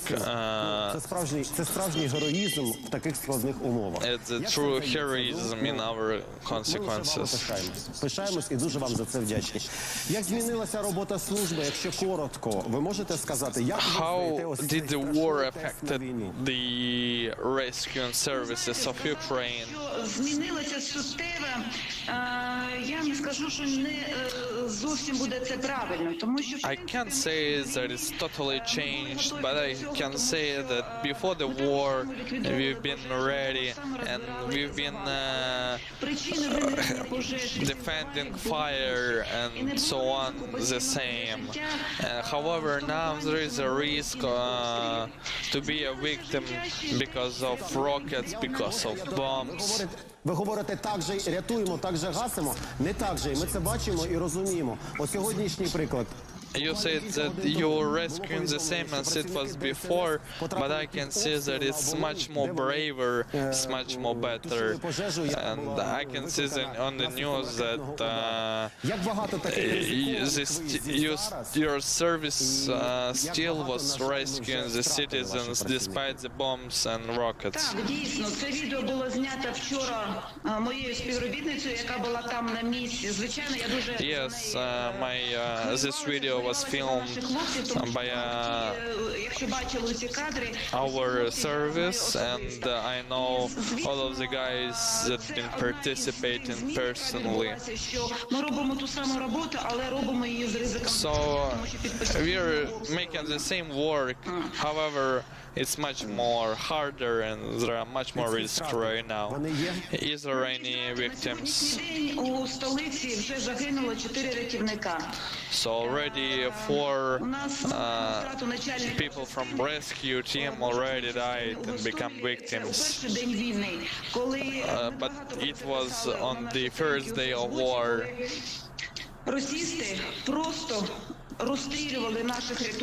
So Russian troops was just shooting them because they've been helping people. They didn't. Russian troops didn't come to Ukraine to save us. They came to destroy everything they see. And our rescuing services will still help Ukraine, and we are ready to save lives of other people. Або необачність, легкодумність наших громадян і подекуди і чиновників українських, а можливо і іноді свідому роботу на нашого ворога. Я маю на увазі всі ці відео І пересування наших колон техніки. Sometimes people just post the troops of Ukraine, and this is why, because sometimes rescue service people is dying. How to fight with our citizens who is posting the photos of moving of the Ukrainian army and their dislocation. Коли ви відслідковуєте цю інформацію, чи менше стало цієї інформації, чи більше, тому що, на жаль, я зараз не знаю відслідковувати наскільки. Unfortunately, I don't know right now how fast this information is spreading. Виїжджали на ліквідацію пожеж, які Today we went over the liquidation of fire. However, I didn't even know where is that. So we were just orienting on the smoke of the fire. Змінилася ця ситуація з повідомленнями про ворожі обстріли чи ні? Це вже як вам, журналістам, як... So I don't know how this situation has actually affected our services. However, we are trying from our side to do everything that's possible, and that there was no photos or videos posted of Ukrainian army dislocation. So I'm calling to action to all of the citizens to not to share any information where the bombing were held, where the rocket launches were held. So just I'm calling to start from yourself. And it's not my personal requirement, it's a requirement of Ukrainian army forces. And I think we should be in touch with those requirements. I think we should think about the lives of all lives, and not to think about hype and like. Є у вас зв'язок з вашими співробітниками, зі співробітниками ДСНС, які залишилися у найстрашніших місцях на мапі України? Do you have any connection with those people who, from rescue team, who've been left in hotspots as Mariupol, Chernihiv, Kharkiv? Загалом дуже різна, наприклад. So the situation is different.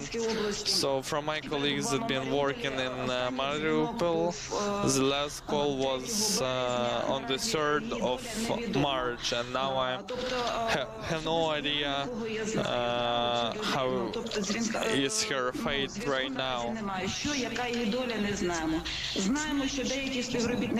However, we know that some of the services went from Mariupol.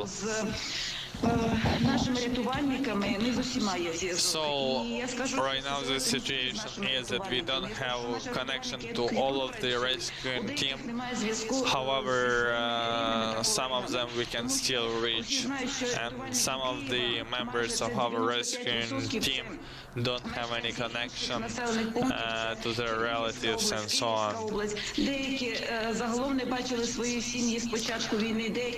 Many of the rescuing teams haven't seen any of family members at all from the beginning of war.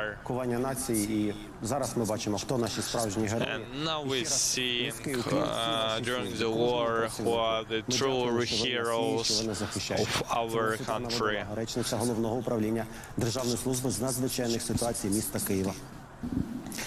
Маріуполь – стратегічна ціль Путіна, так вважають міжнародні військові експерти, бо The international military experts think that Mariupol is a global goal for Russian troops because they would control the shore of Black Sea and make the corridor from Donetsk to Crimea. However, Mariupol is not going to give up. у Лондоні про тактику Кремля. Його бачення ситуації далі. And Maria talked about to military expert in the UK. Now citizens of Mariupol are cut off from food and water. So British military expert realized that it's very important, and that would be very important from the psychological viewpoint, because that would be the big win for Russia and big defeat from Ukraine. And that could be a warning for Ukrainian army to give up the city, because they could see how the Mariupol looks and how we can destroy the city. Вони завдали таких руйнувань містові, що їхнє бомбардування щодень стає дедалі менш ефективним. Захисники Маріуполя продовжують боротися, а росіяни витрачати більше сили, постачання та амуніції. Це дозволяє зменшити напруження на інших флангах, зокрема на території ООС, і завдає великої шкоди російським наступальним можливостям в інших напрямках на Сході. Маріуполь важлива географічна точка. Mariupol is very important geographical point because it's standing on the corridor from Crimea to Donbass. And Putin still thinks that this land's been included in Maro Russia back 100 years ago. And thus Russia will control the 80% of shore of Ukraine, and that would be a big damage for economical damage for Ukraine. But right now the humanitarian catastrophe and disaster is the key negotiation point for Ukrainian-Russian negotiations. Відновити лінії постачання, отримати амуніцію, пальне на фронт і відправити в ротацію найбільш постраждалі підрозділи. Тож в Україні є всі стимули не погоджуватися на припинення вогню, продовжувати боротьбу, якщо це можливо. Ця брутальність і розруха в Маріуполі – це політичний тиск на уряд Зеленського. Це виклик, мовляв, як ви можете продовжувати боротьбу, якщо помирають люди. Британські аналітики підрахували, якщо українській армії вдасться... The British analytics calculated that in 3 or 4 weeks they will start to lose position, and we can continue to take over the positions of Mariupol. However, the taking over the Kyiv, it's not possible. So even if they cannot take over the Kharkiv, that is much more smaller, they cannot take Kyiv for sure. However, they are still to bombarding the Kyiv. Юрій Романюк, Єдині новини, британське бюро телеканалу Інтер. Аби поламати всі стратегічні плани Кремля, працює український парламент і ухвалює необхідні воєнний час закони. Defeat all of the strategic plans of Kremlin, our government is still working hard. Ну, давайте почнемо з анонсу, коли наступного разу чекати зборів Верховної Ради України, які питання... Let's talk about when our government will collect and also vote about some laws. So probably we'll gather this week and next few days, and we have several questions that our president handed over to us, and we should continue the legal reforms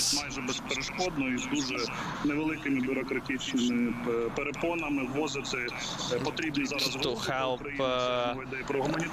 import humanitarian and other aid to Ukraine without any taxation and by the more simple procedure. Also, we'll make the law about the agriculture sector of Ukraine. Also, we'll take over some laws about the criminal activities and enforce them more.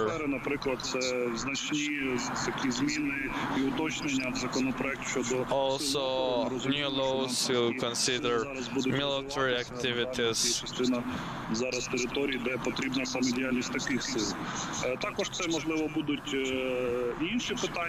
Also, there would be more questions to work more intensively. But we are implementing new regions very intensively, and the process is very effective. Державної служби з надзвичайних ситуацій. Чи дослухається парламент до їх прохань, рятувальників? Do you think the parliament will hear the appeals from the military and the rescuing services? Які волею, неволею, хочуть чи не хочуть, але допомагають нашому ворогу. Про що йдеться? Зйомка та викладання в соцмережі вітчизняної техніки. Are you going to impose some measures about spreading some information about geolocation from the bombing and spreading the situation of dislocating our military troops? Yes, we'll definitely work on them because it's really hard times, and we'll increase the responsibilities for this kind of actions. So in a few days we'll see how everything will work, and we can change the legal laws very quickly. As well, we can impose some measures in our criminal law system.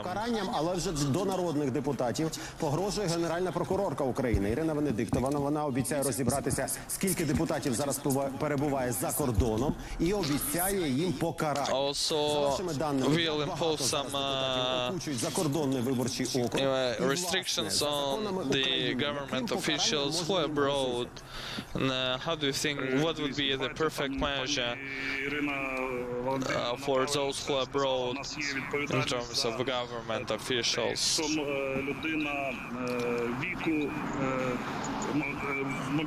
So, if the government official is before 45 years old, and if he is living in Ukraine, that could be a problem.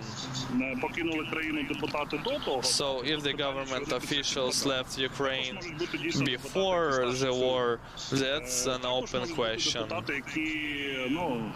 Зробили це в такий спосіб, що ми не можемо зараз встановити, як вони це зробили. І ви бачили, що є вже розслідування щодо певних моїх колег. You can see already research about my colleagues who went over the Ukraine with a big sum of money.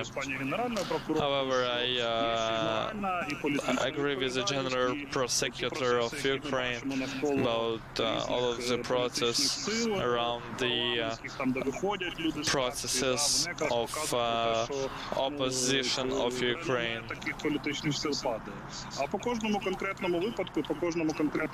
However, we still will impose some measures on every government official of parliament, either they are from Ukraine or not from Ukraine, why they left Ukraine, and so on. So many of the government officials we respect will come back. Ви знаєте, хотілося б, щоб ще були покарані, і вони будуть покарані принаймні електорально. Я хочу в це вірити. We really want so that people, government officials, took over their responsibility. Західної України або записалися, або ведуть селфі-війну у тіктоках, або в інших соцмережах.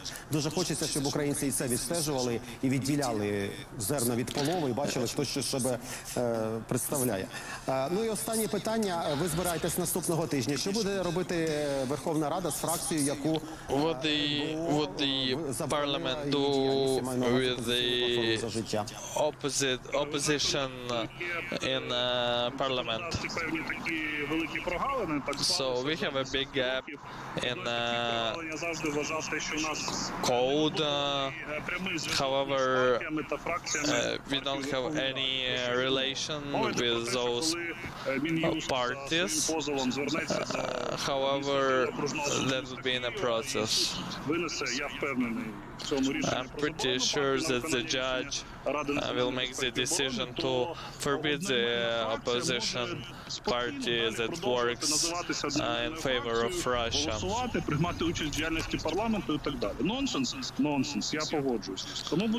And we think that it's really nonsense that they should participate for on in parliament. Знаходячись в парламенті, представляти, наприклад, заборонену партію, ну це для мене вже питання, будемо колегам також його So we'll address this type of questions. який би включав і покращені механізми. Also, we are working on the law to improve the mechanism of registration of opposite parties and what to do with government official on the local level that are supporting this opposition party. And we want to call back the representatives from the party of oppositions. Thank you for such a great conversation. Майже 3,5 мільйона українців Almost 3.5 million of Ukrainian refugees went from Ukraine. In 2016 and 2014, the European Union hosted 2 million of refugees. However, they imposed some policies of better process. Бо, як показувала практика попередніх кількох тижнів, That's the queue in Belgium for the immigration center. Принаймні, такою ситуація була у перший тиждень. Після того ночувати під центром реєстрації для отримання тимчасового прихисту стало after that, there was been a tradition to sleep over the near the registration services in Belgium. Волонтерів, які допомагають з перекладом та розносять їжу. Цей центр вже другий у Бельгії. At the second registration center of Ukrainian refugees. Їм видають документ, що надає право на роботу чи фінансову і медичну допомогу. Here they give the documents eligible for health care or working permit. One column for kids and elderly and other for adults. Картина швидко змінюється. Усього через півгодини після відкриття черги під центром реєстрації. So after the half of the hour after registration, the queue has already disappeared. Якомога швидше. And the registration was as fast as possible. Привозять українців сюди з And every day there is buses coming from the train station for free. І до нас підійшли, кажуть, ви на автобус, ми кажемо, чай, і забрали до нас сюди. Безкоштовні зараз є потяги з Польщі через Німеччину. The trains from Poland to Belgium are for free as well, and that's a big help from European Union.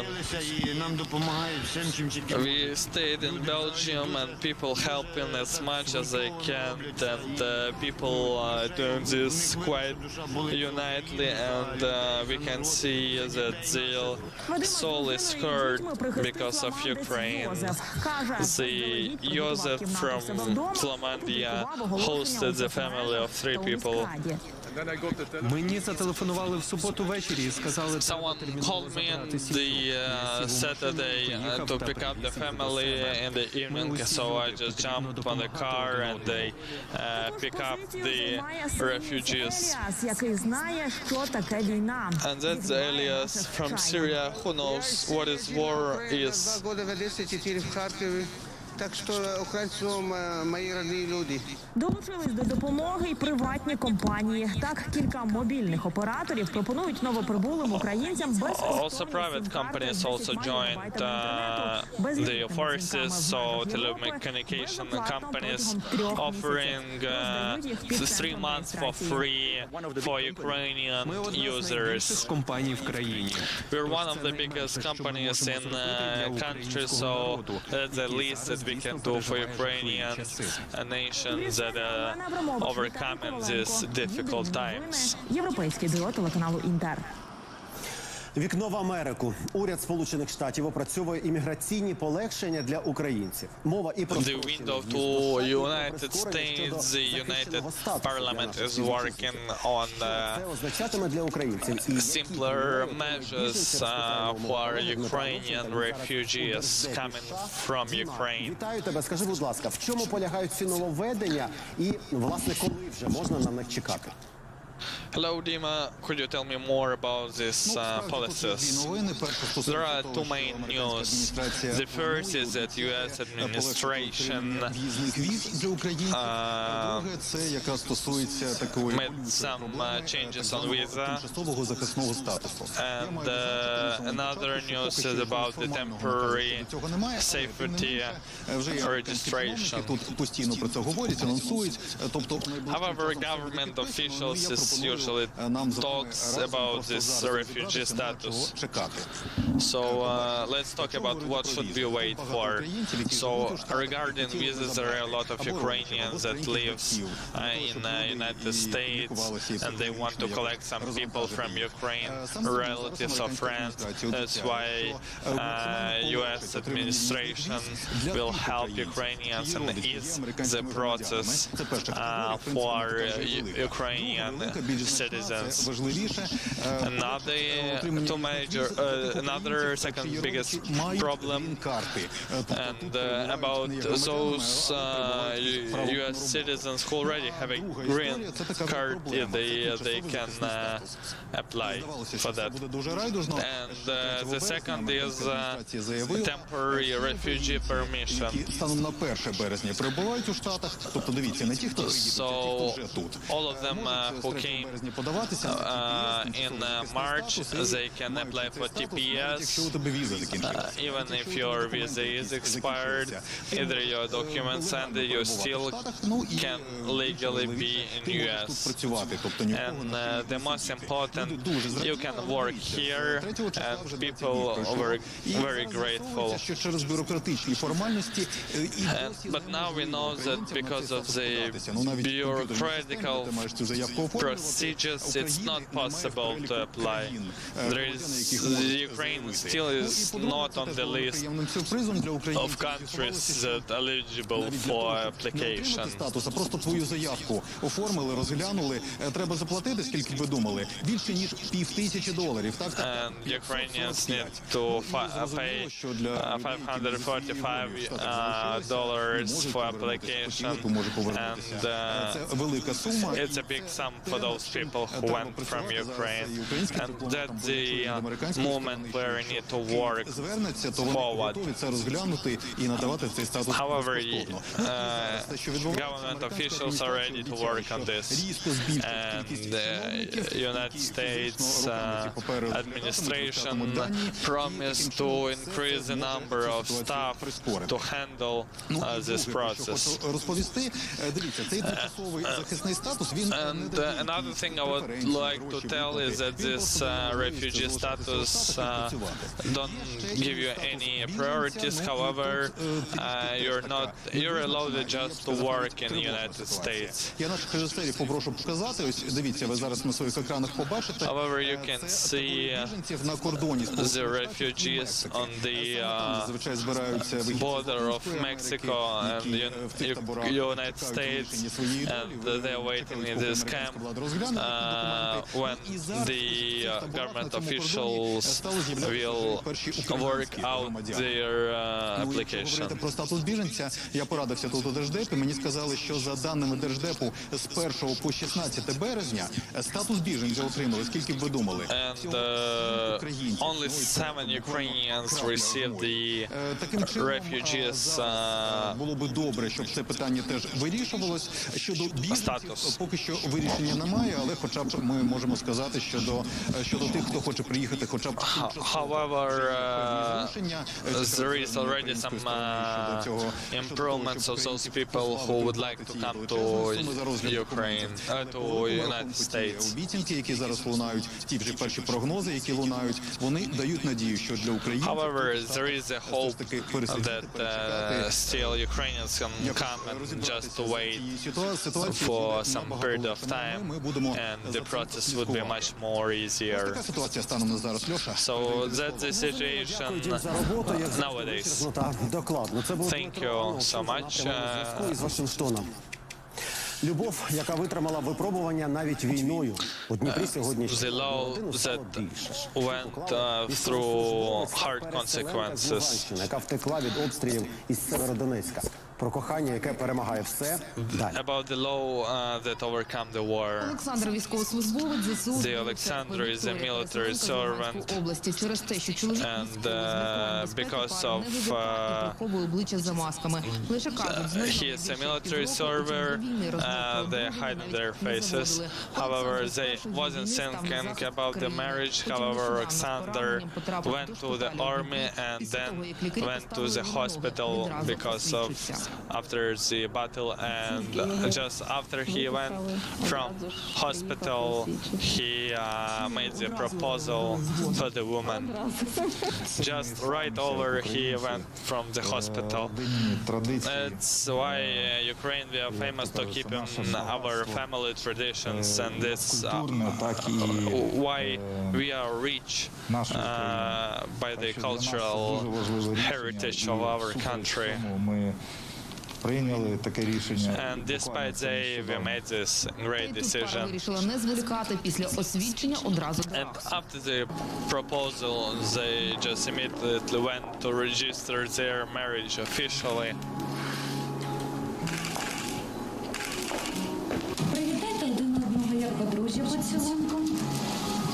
Congratulate each one for one kiss. There are just a few people came to support them. However, they are not sad because they are not celebrating, but they are promising that after the war they will celebrate their wedding properly. Сім'я, син, собака. Son, dog, and a house. Their goal, her goal is to give the birth for a son, but the goal of the man is to get a dog. After Alexander will retreat, he promised to come back to Ukrainian army forces. Далі об'єднаний телемарафон продовжить мій колега Олексій Фадєєв. Now Олексій Фадєєв will continue. Переможемо. Єдині новини. Разом ми сильні. Хто шукає і не втрачає надії, той завжди знаходить. Я Катя Сеча. Разом з командою ми створили телеграм-канал «Пошук зниклих». Щодня до нас залучаються небайдужі українці. Разом ми знаходимо тих, хто довго не виходив на зв'язок. На даний момент вони не можуть прийняти ваш синок.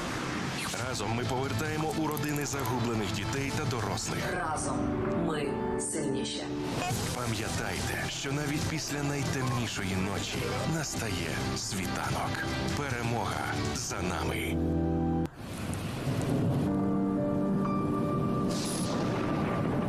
Я Житомир.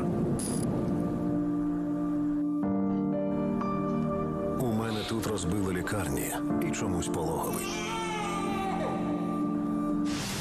Але вусатий дядько на блокпосту поправляє комір.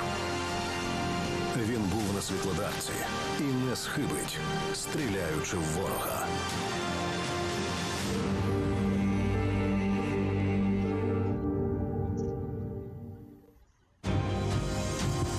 Любов породжує хоробрі серця. Хоробрі серця довго терплять. Хоробрі серця милосердствують. Не заздрять, не величаються, не надимаються, не поводяться нечемно. Не шукають тільки свого, не рвуться до гніву, не думають лихого. Не радіють з неправди, але тішаться правдою. Усе зносять, вірять у все, сподіваються всього, усе терплять. Хоробрі серця завжди перемагають зло. Взаємодія. Що робити, якщо ви бачите загублену дитину?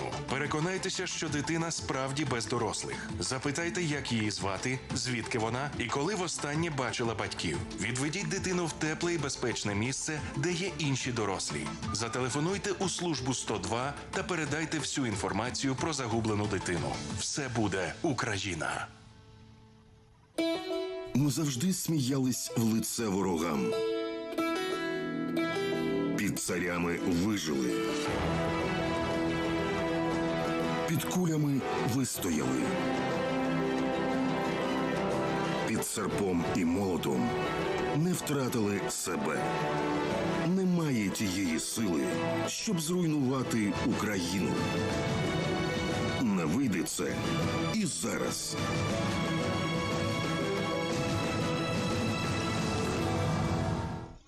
Переламаємо, перетрощимо, переможемо. В Україні 18 година, триває всеукраїнський марафон, в ефірі новини. І нагадаємо, що нас можна... So we continue united marathon from Ukrainian media. На платформах All.TV, Київстар ТВ, Мегого, Світ ТВ, ЮТВ і, звісно, на YouTube. І причому на YouTube ще й можна знайти трансляцію з синхронним перекладом російською мовою. Її варто поширити. Це наші колеги працюють для того, щоб донести правду про російсько-українську війну зомбованим росіянам. Тож, якщо ви маєте знайомих, колишніх друзів у Росії, ширте, хай знають. На Закарпатті спіймали зловмисників, що перевозили людей через державний кордон. Про це повідомили у In Zakarpattia region, there have been captured people who was assisting those who was trying to cross the border illegally. Намагалися затримати, то ті поїхали просто на військовослужбовців Держприкордонслужби. After police was trying to stop those who wanted to illegally cross the border, they starting to targeting the blockpost. У затриманні брали участь поліція, СБУ та тероборона. За інформацією Київської військової адміністрації, according to the Kyiv military administration, 2 collaborators have been captured in Kyiv. Зброю, військове екіпірування та телефон підключені до російського. Those who have been captured were carrying the weapon and documents with themselves. Російські війська обстріляли залізничну станцію Очеретине на Донеччині. Про це повідомив голова. The Russian military forces have been striking the railway station in the Kharkiv region. Очільник Укрзалізниці наголосив, ворог продовжує прицільно бити по залізничній інфраструктурі. The head of Ukrainian railway station has stated that Russian military forces are continuously targeting the objects of the civil infrastructure in Ukraine. Ми продовжуємо оглядати ситуацію в різних регіонах України. І на черзі Дніпро, і моя колега Олена Мaidan. And we continue the news from the regions of Ukraine. We continue with the Dnipro city. Could you please tell us about situation in Dnipro? Вітаю, студія. Розпочну з ситуації навколо Маріуполя. Ну і насправді зараз I will start with the situation around Mariupol city. Що перетворюють російська армія місто герой Маріуполь. It's hard to describe the damages the city Mariupol is receiving. The Russian military forces are targeting kindergarten schools and civil buildings. People are hiding in the basements. Нічому невинних людей. Окупанти не пропускають у Маріуполь гуманітарну допомогу. Вчора так званою народною поліцією Russians are interrupting humanitarian aid corridors гуманітарної місії. Вони and capturing those who are escorting humanitarian buses. Невідомо. В офісі президента звертаються до дипломатичного суспільства, аби вони втрутилися у ситуацію з гуманітарною катастрофою та посприяли is calling to international community in order to influence the situation.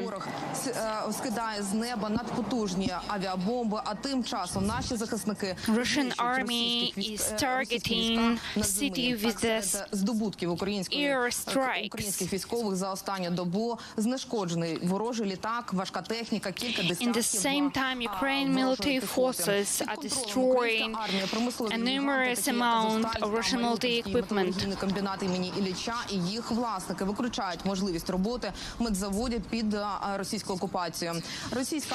The several of the factories in the Donetsk region and Dnipro regions are refusing to work under occupation. The same situation is in Dnipro city. Russians are targeting civil objects, including houses.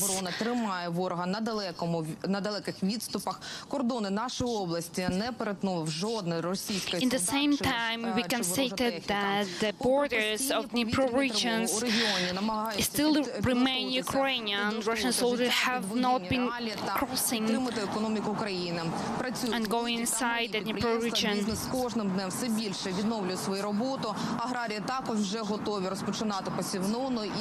The farmers are starting sowing.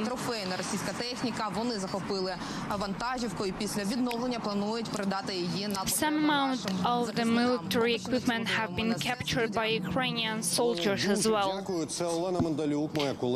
So that was the situation in Mariupol city and Dnipro city and region. Thank you for your call. Під контролем, таке заявив заступник міністра агрополітики та продовольства Тарас Висоцький. The Vice Minister of the Agriculture Affairs has stated that sowing situation is under control in Ukraine. Посівна кампанія вже почалася, зокрема почали сіяти The sowing campaign has started.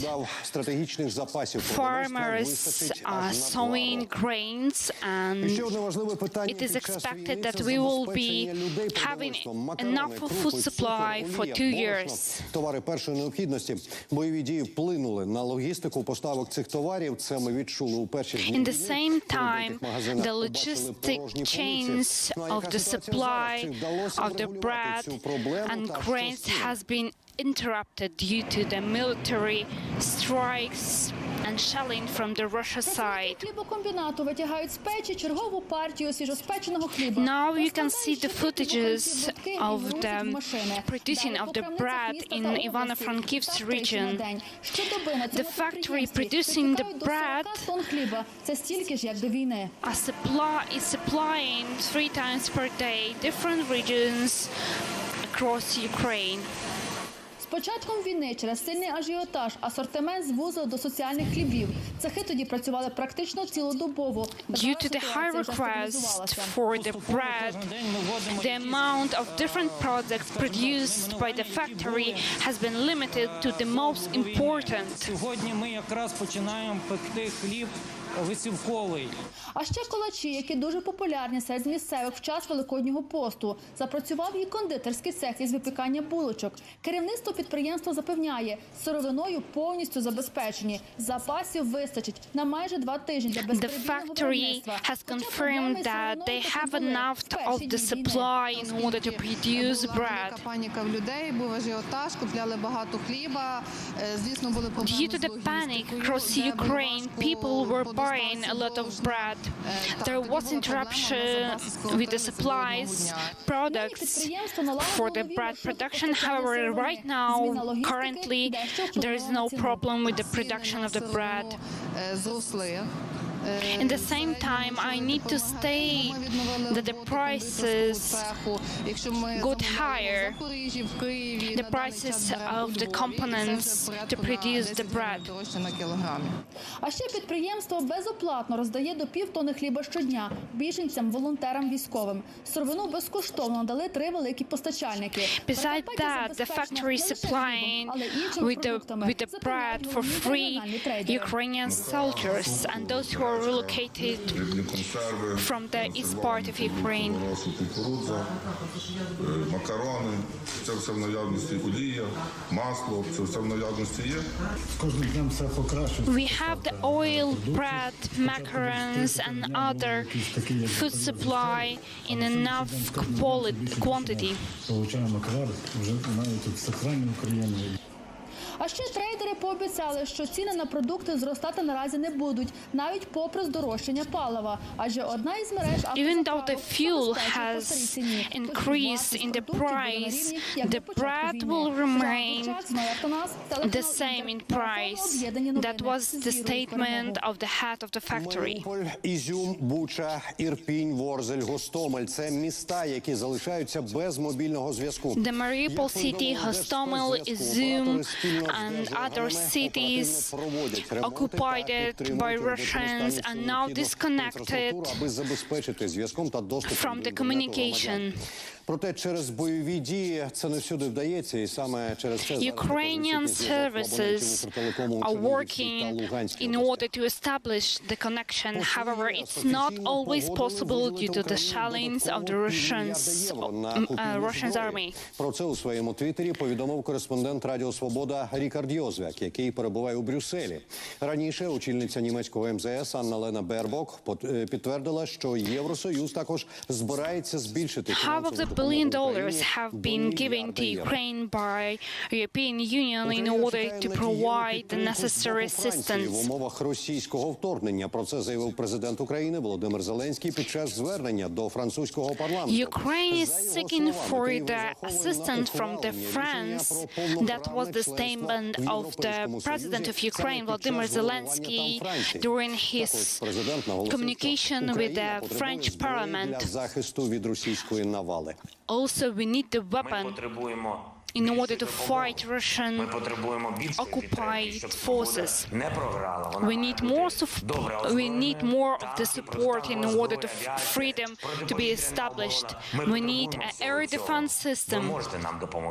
You can help us with that. I know that. Свобода не програла. Світ повинен підтримувати її санкціями проти агресора. Кожного The world needs support the freedom with sanction. Французькі компанії повинні піти з The French companies need to left та інші. Russia, Maryland, Renault and other companies who are now doing sponsorships of the Russian aggression in Ukraine. Черговий пакет реакцій проти Росії. Частину з них уже проанонсували, частину United States are preparing new packaging of the sanction over Russia Federation. Санкційні пакети обговорюються. What kind of sanction can we expect from the United States? That kind of question will be answered by my colleague from United States. Could you give us the information regarding the sanction? Розповісти. Зокрема, Державний департамент Сполучених Штатів разом з Мінфіном, разом з казначейством готуються запровадити санкції проти депутатів Державної Administration of the United States and the Ministry of the Financial Affairs are planning to make sanction wider and cover 300 Russians and their financial assets. Дві головні теми, які в Брюсселі обговорюватимуть під час цього саміту країн-НАТО, це і мілітарна допомога Україні. So there will be two directions of the discussion of the President Biden during his visit to Brussels. У президента буде можливість координувати наступну фазу The president will have possibility to coordinate the further assistance of the Ukrainian aid. Щоб їх не можна було уникнути і щоб забезпечити їхнє надійне застосування. We will make sure that sanction will be used effectively. Ось ці слова, щоб їх не можна було уникнути, вони дуже важливі, оскільки те, що я чую тут у кулуарах влади, стратегія Сполучених Штатів зараз буде не стільки запровадження нових санкцій, так, будуть нові, але вже багато і запровадили, скільки зробити так, аби Росія не могла уникнути тих санкцій, що вже rumors in the corridors of the White House that the next strategy in the United States is to make sure that Russia is not avoiding the sanction that already established. Але вслух його не називають. Спробують допомогти системно Росії обійти. And also another question for discussion is how to make sure that China will not systematically supporting Russia Federation. Колись, пам'ятаєте, велика вісімка була, мінус Росія, це зараз велика сімка. Ну і по-друге, є новини з Конгресу. Я сьогодні вранці говорив з представником Russia from the автором законопроекту, важливий законопроект щодо замороження золотовалютних запасів Росії. Що мається на увазі? Мені сказали, що документ практично вже готовий. Зараз останні формулювання, останні шляхи узгоджують із Міністерством фінансів Сполучених Штатів. Хочуть запровадити санкції проти будь-яких бізнесменів, банків, фінансистів, які можуть купити золото з запасів Росії для того, щоб Росія за ці гроші не могла фінансувати війну і не могла уникати санкцій і пом'якшувати їхній ефект. Так ось, що ви сказали, що Сенат може ухвалити навіть на цьому тижні. Who can possibly buy gold assets of the Russia. Це мій колега Дмитро Анопченко про нові санкції. So that was the information regarding the sanction that will be a next step for Russia to be stopped. Побачимося вже наступної доби. На все добре. Перебинтуємо, перев'яжемо, переможемо. Єдині новини. Разом ми сильні. Я безмежно вдячний Збройним силам України, лікарям, волонтерам, інтернет-військам. Кожному, хто зараз захищає українську землю, хто служить в теробороні. Україна, я тобою дуже пишаюся. Я пишаюся кожним захисником. Я пишаюся кожним волонтером. І я під величезним враженням голосу Арестовича, дії Кіма, підтримки нашого президента. Ви дуже круті і сильні. Україна була, є і буде. Хлопці, хай Боженька вас охороняє. Молюся, щоб наші хлопці повернулися живі, цілі і з перемогою з передової. Слава Збройним силам України! Слава Україні! Героям слава! Я Суми. Стою і стоятиму. Ворогів у землю приймаючи. Я Суми. Не маю ні суму, ні страху, ні жалості. Я Суми. Живу, надихаючи. Взаємодія. Що робити, щоб не стати жертвою торгівлі людьми? Не віддавайте нікому оригіналів документів. Покладіть їх копії у різні місця. Не погоджуйтесь на незрозумілу роботу. Не беріть у борг у незнайомців. Підтримуйте зв'язок із рідними. Вивчіть номери рятувальних служб країни, в якій перебуваєте. 112. Служба екстреної допомоги в ЄС. Національна безкоштовна гаряча лінія з протидії торгівлі людьми. 0800 505 501 та 527. Все буде Україна. І вам слава, добрі люди, і в смутку, і в скруті. Хочу, чтобы быстрее это все закончилось.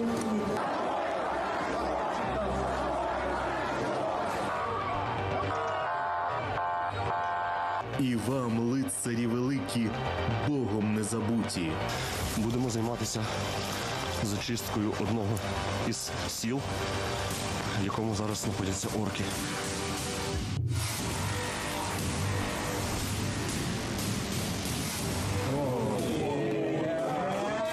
Борітеся, поборете, вам Бог помагає. За вас правда, за вас слава і воля святая. Гасити гадів за Маріуполь всіх. Заблочі душі в Україні. Власті, сука, й будете жити. Перевеземо. Передамо. Переможемо. Це загальнонаціональний марафон. Єдині новини. Продовжуємо нашу роботу. Оборонці всієї України. Без перебільшення так можна назвати наших армійців, які воюють зараз, зокрема, на Чернігівщині та Сумщині. Ці території на 20 The funders of the whole country. That's how can we name the soldiers who are fighting right now in order to defend Chernihiv city. The Chernobylivka city and Sumy city are right now a symbol of the nightmare for the Russians.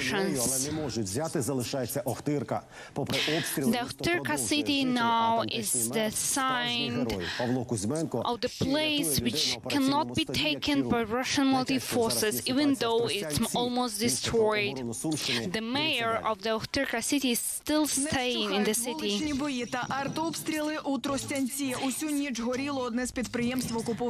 The whole night there was a fire on the factory in the Sumska region. The Russians were striking and targeting the fireman who was trying to locate the fire.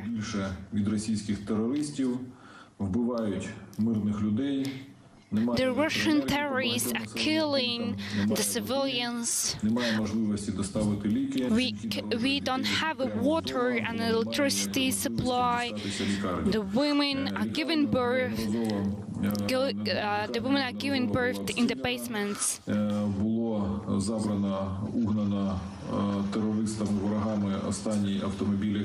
The terrorists have been taking the last ambulance car from the city. Right now you see the footage of the men who have been robbed and beaten by the Russian soldiers for nothing.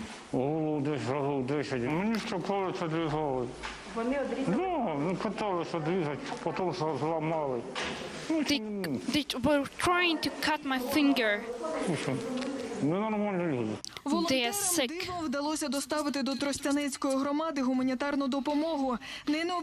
It was a miracle that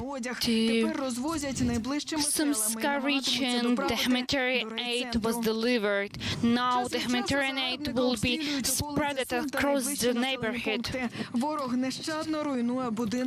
Russians are targeting civilian buildings and objects.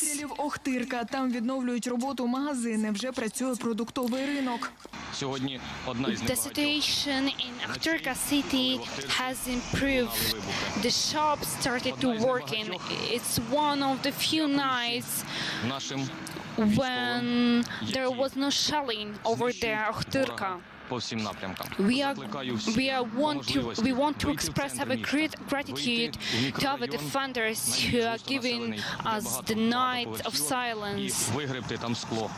Now the communal services are going outside on streets in order to clean up the city.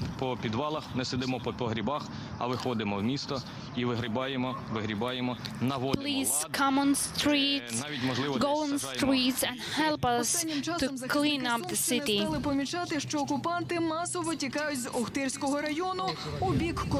Now you see the footages of the Russian soldiers retreating from the Sumska regions. That information was confirmed by Ukrainian military forces. It means that they are afraid, they don't want to fight, they have a poor military spirit.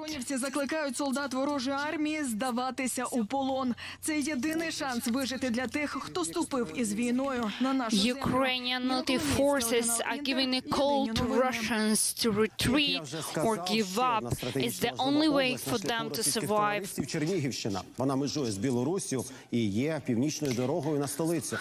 Another object for the enemy is Chernihiv city, which is on the border with the Belarus. That's the northern city that leads from the Belarus to other Ukrainian cities. The enemy has destroyed the city connecting with the Kyiv.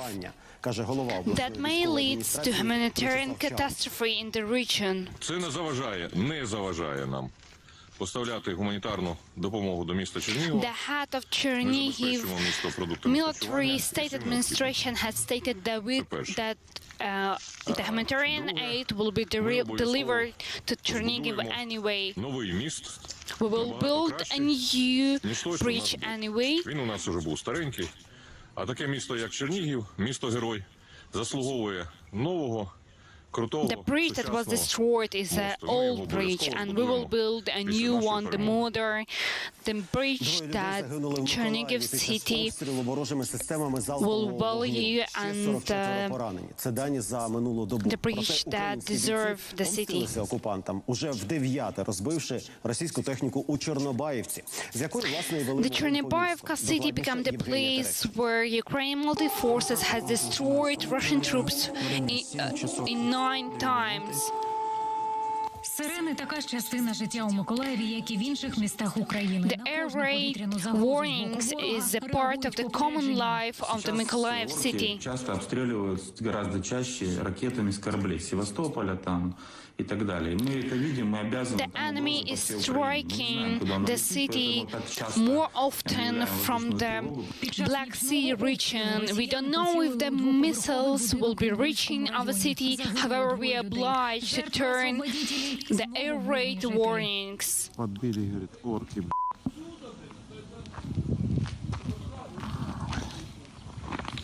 Вот так вот. А мы вот так вот и сел. Now you can see the footages from the destroyed city Mykolaiv. Розбирали завали та гасили пожежу, яку спровокував ворожий снаряд. The firemen were trying to locate the fire that occurred in night during the strikes of the Russian military forces. Обстрілів за добу було поранено 44 особи. 44 civilians were wounded due to the shellings from the Russian side. Мы когда фиксируем взлеты, мы пока объявляем, оно уже падает. Окупанти знову зазіхнули на Миколаївський зоопарк. Обстріляли вже втретє. Попри подавлених захисників руського миру, працівники і тварини цілі. To the Russians' attack for third time already. We know that we'll stay in this war, that we will survive. We are thankful to those who are protecting our city and our zoo. Небезпека і під ногами. Багато роботи у рятувальників, які знешкоджують касетні осколкові снаряди від реактивних систем залпового вогню. There are still parts of the volley fire system on the street on the Mykolaiv, so Ukrainian rescue services are trying to collect the parts so the civilians would not be injured. Чорнобаївки.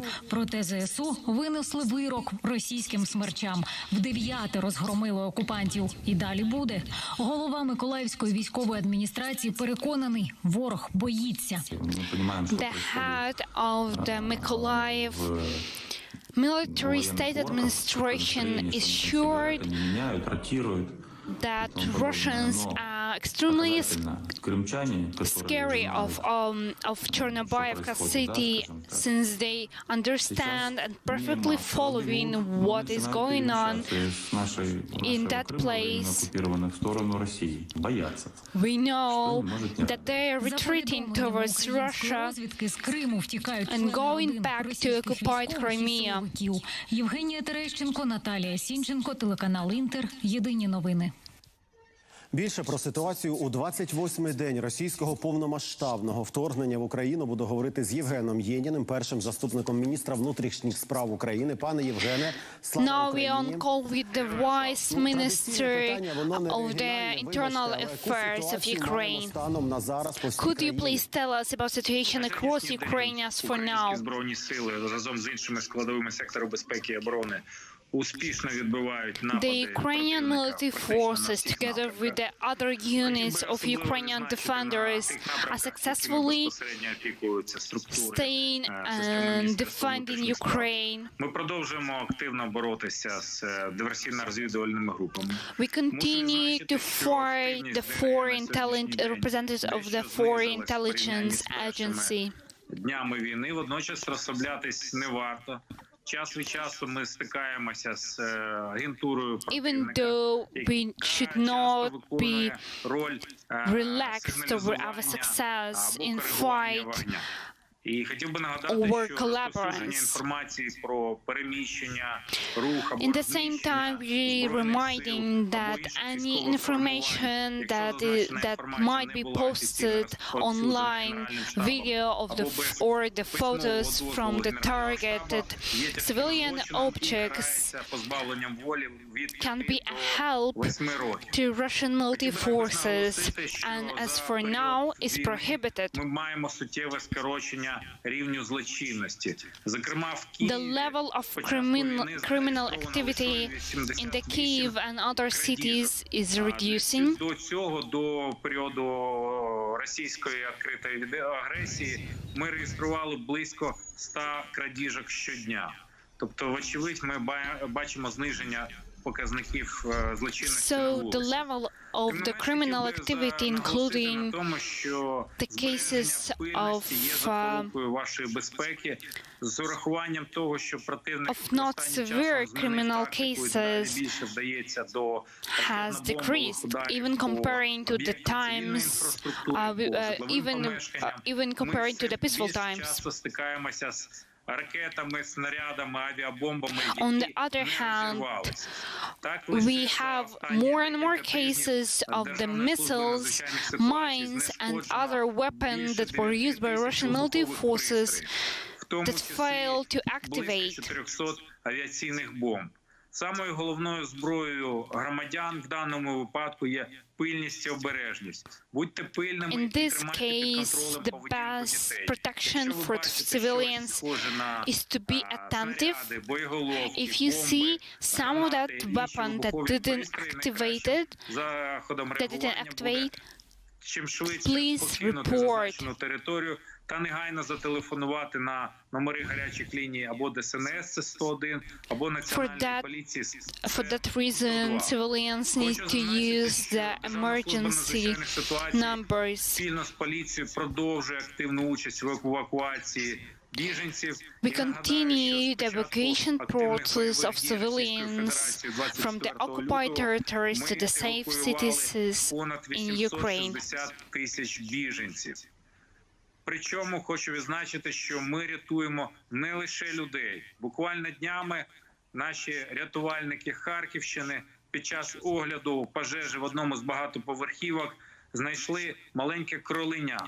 We are rescuing not only humans, not only civilians, but animals as well. Хочу закликати людей бути людяними і, залишаючи домівки, по можливості, безумовно, забирати з собою своїх домашніх улюбленців. Please be careful not to leave your pets in your apartment while you are rescuing yourself. Цікаву статистику з Рівненщини. За час війни там вже відібрали у п'яних автомобілістів 107 машин.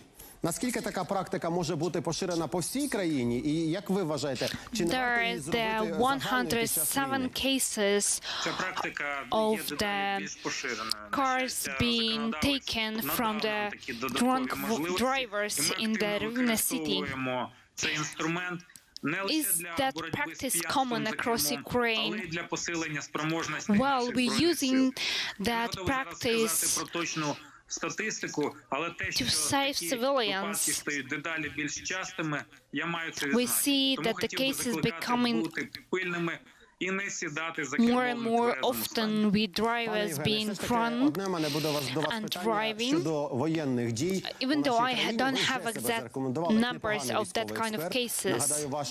Останній прогноз минулого тижня, ви сказали, що вже за кілька днів українські Збройні сили будуть готові до потужного контрнаступу у Київській області. Власне, останню добу ми це і спостерігаємо. Чи бачите, яке у вас зараз бачення ситуації? Did a prediction that several days ago that Ukrainian military forces will be ready in few days to push Russians forward to Russia border. So what, and that occurred to be true, as for today, so what is your next prediction for the future of the fights and the war in Ukraine? Командувача сухопутних військ, керівника оборони Києва і відповідних керівників військових напрямків по всій території нашої держави. Можемо відзначити, що So I'm receiving information from Ukrainian special services from all over Ukraine, and what I can state as for now, that Russian military forces are exhausted. They don't have a proper supply. Які значною мірою втратили завдяки активним діям наших збройних сил. They have great losses due to the attack of Ukrainian army. Нічим, і це нас дуже тішить і обнадіює. We are expecting Russian military forces to have a great lack of supplies in 2 days. Застосовує заборонену або особливо небезпечну антигуманну зброю. Причому націлюють її на мирних мешканців і на дітей. Це і касетні боєприпаси, using prohibited by international law weapons, including cluster mines. So now you can see the footages of some of the weapons. It looks like they use a prohibited kind of weapons.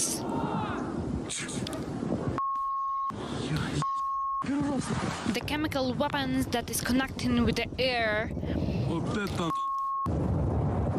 Чим далі, тим поза планом розвивається російське вторгнення в Україну. Чим більше агресорів знищують збройні сили, тим частіше путінські війська застосовують заборонені. The more Ukrainian army is destroying of the Russians military equipment, the more of the prohibited weapon is used by them. Now you can see the footages of the usage of that kind of weapon. Some chemical weapon was fixed to be used. Зброя ця антигуманна.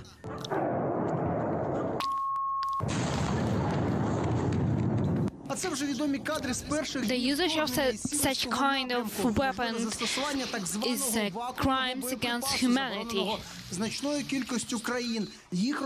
That kind of weapon is prohibited by most of the countries, and as well as by international law.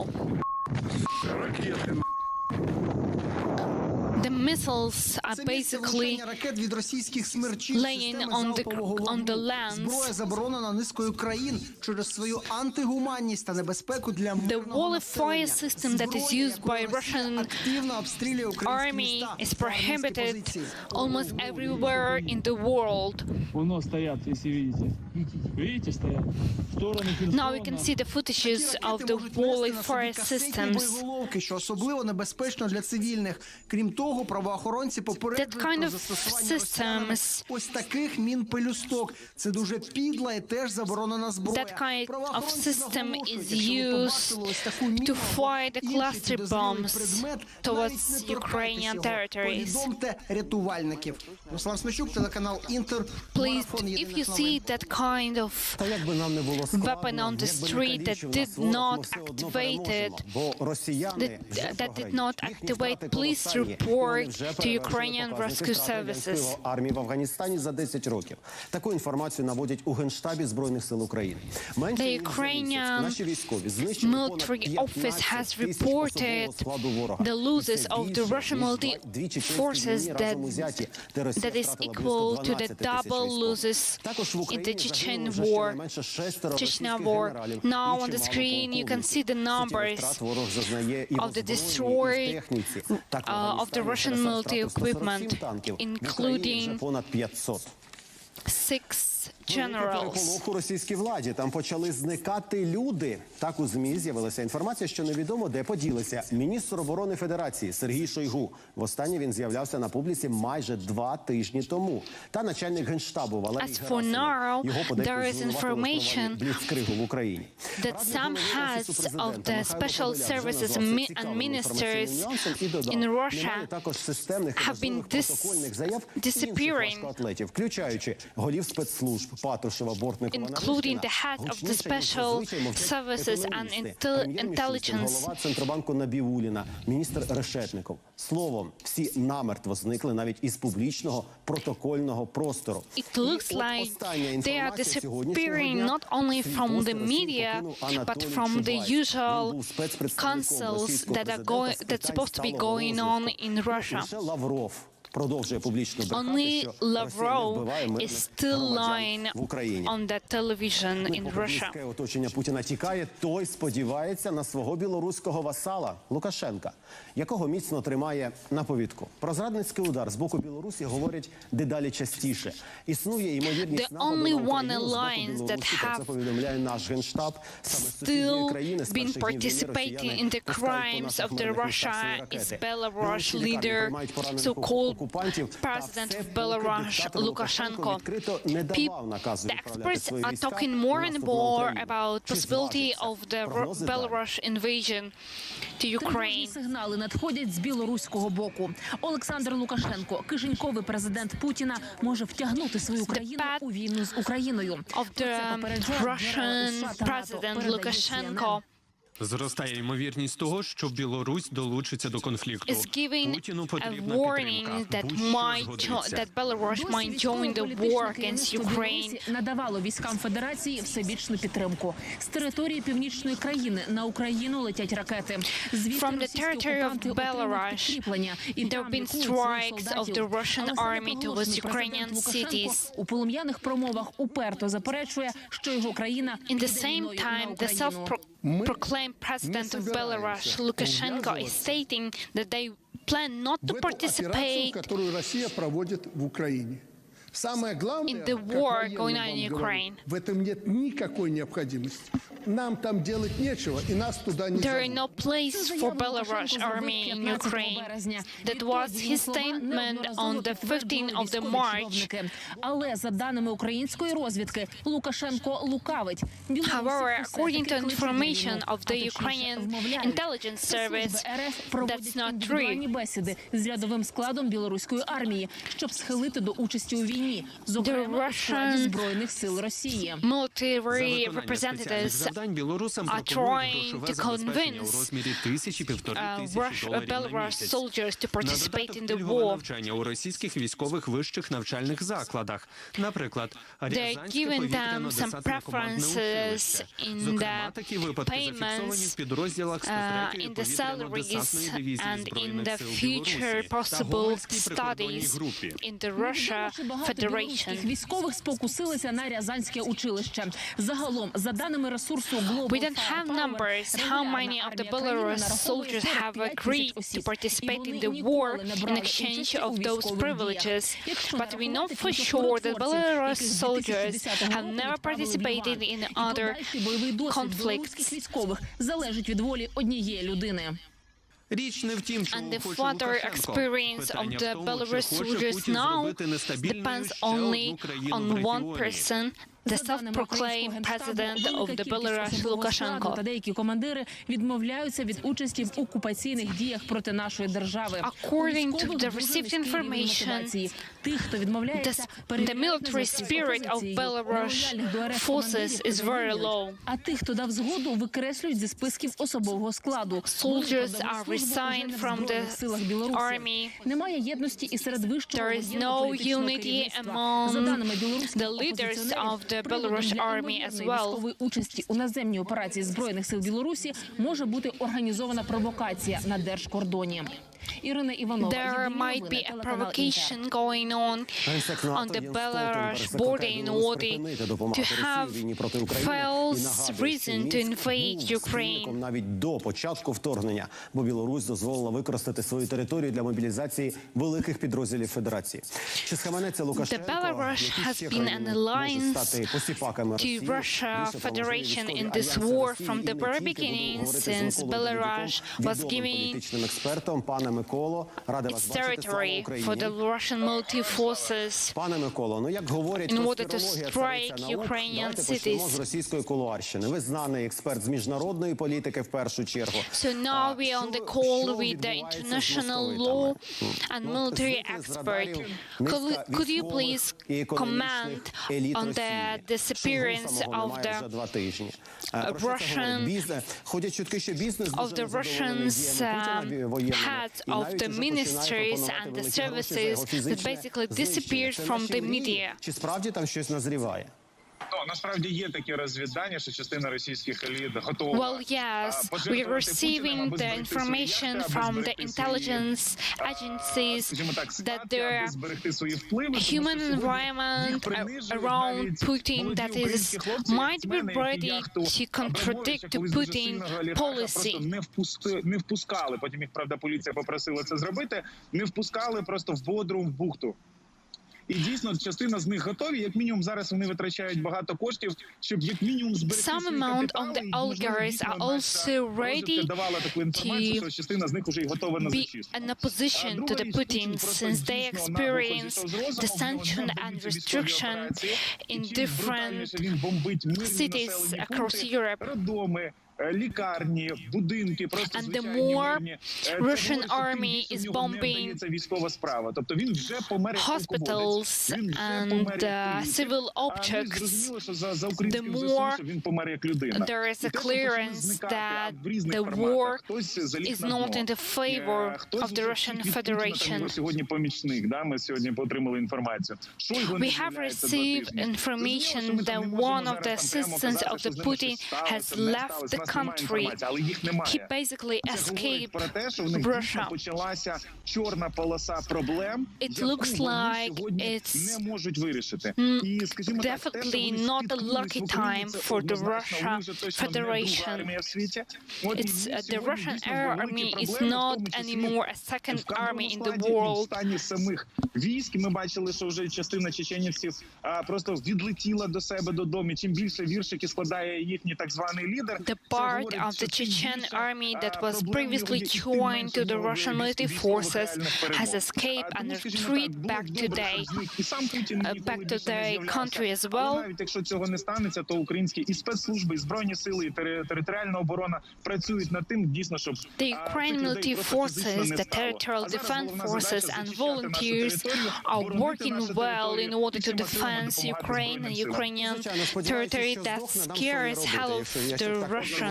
Так підсумувати. Ну, цю чорну полосу, про яку ви щойно говорили, Путін намагається щосили затягти і Лукашенка. Чого чекати від вусатого диктатора Європи?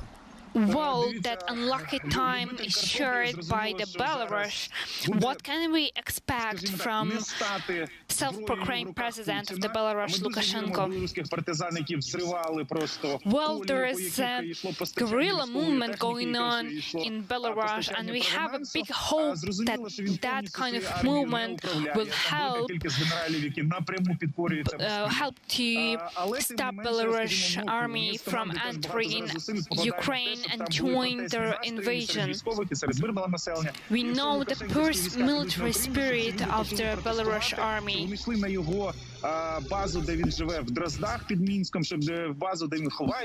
We are calling people of Belarus to protest, to go to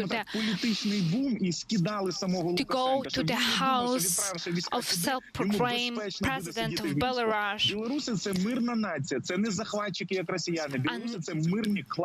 and request the stop of the Belarus help to Russia. We know Belarusians, they are peaceful people. They are usually having a great guerrilla movement during the difficult times. They never attacking their neighbors. So I'm giving a call to Belarus people. Please communicate with your neighbors, with your relatives. Do not give a chance to Belarus. So proclaim Belarus leader Lukashenko Lukashenko, self-proclaimed president, to involve your country in the war with Ukraine. Я скажу, що це катастрофа, але це буде нам заважати, тому що нам доведеться розтягувати наші війська. The Belarus army on the territory of Ukraine will not be a great threat to Ukraine army, but it will be another front line that we don't need. Боягуз, знаєте, навіть діти в школі знають, що коли хлопчики б'ються, то хоча б один проти одного. А Путін він боїться один виступати проти іншого і втягує ще Лукашенка, щоб двоє на одного нападати. Face to face with Ukraine. That is why he wants to involve the Belarus forces. Лукашенко більше боїться власної армії, яка піде проти нього, ніж жнива Путіна. І Путін його зараз шантажує тим, що we know that Putin is trying to manipulate self-proclaimed president Lukashenko, since Lukashenko is afraid even more of his own army and people than of Putin. Яка підставила таке плече підтримки і, до речі, готова підставити і військове плече підтримки. All of Baltic countries, Lithuania, Latvia and Estonia, giving us great support. We are so thankful to them. Do you believe that Russian military forces will be striking with missiles the Poland cities in case of Poland give us a military supply? Росіяни палять в себе цю секретну документацію, те, що росіяни вже давно націлились на Європу. Я б сказав, що навіть не Польща під загрозою. There are signs that not only Poland but other European countries are under the threat, since, as we know, the members of the Belarusian Russian embassies are now destroying the documents in the Russian embassy in Poland. Інтерв'ю сказав цікаву фразу, що Львів, Франківський, Тернопіль можуть теж не думати, що на них можуть напасти. От точно так же і Берлін, Париж і інші столиці, які думають, що все нормально, що з Путіном можна, як Макрон сьогодні, да? 2 години теревенили, але нічого реально не зробили. The Berlin, Paris and other cities are just in the safe situation, just like Lviv, Ivano-Frankivsk and Rivne cities in Ukraine. In other words, there are no safe place in Europe from the Russian war and Russian strikes.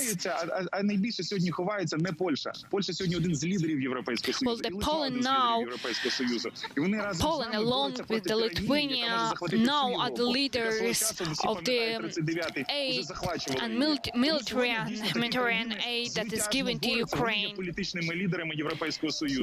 Now those countries are the political leaders of the Europe. And those countries need to know for sure that Ukraine will protect their country just and give Ukrainian assistance in case of the Russian strike, just like they are helping to Ukraine right now. Але не всі європейці це розуміють, хоча багато в чому, дякуючи Україні, поки що це континентальна проблема, а може стати глобальною, тому треба допомагати. Well, as for now, it's a quite regional problem, continental problem of the Europe, the war with Russia, but it might become a world problem. Це зрозуміло. Що там передбачити дії Путіна ми, звісно, не можемо. Нам залишається лише бажати йому, самі знаєте чого, хоча я особисто не хотів би, щоб він просто здох. Його місце в Гаазі і довго ще спокутувати свою проблему. So the place of the Putin, as I believe, is in the tribunal in Gaga. На зв'язку із нашою студією. Понад 23 тисячі людей знайшли прихисток на Рівненщині. Це ті, хто змушений був тікати від війни. So more than 23,000 people who are temporarily relocated have fled to Rivne city. The locals are sharing with the food and clothes with those who were forced to relocate and escape from the occupied territories. Стала біженкою.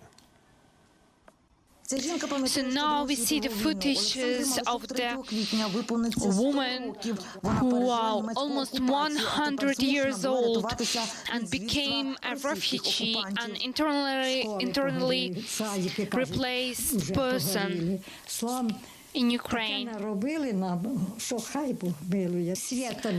They destroyed kindergartens. There is no water, electricity and food supply in my own city. She's from Kyiv region.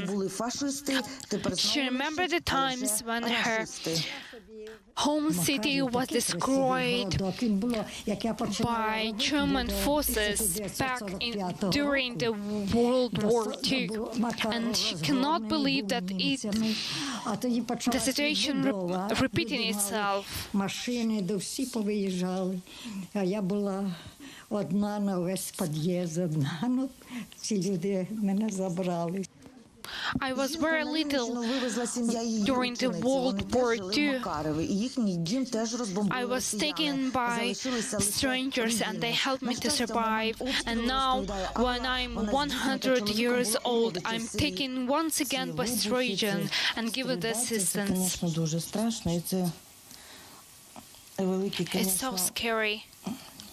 Those strikes, those shelling and fires is a trauma for whole our lives. My home was destroyed.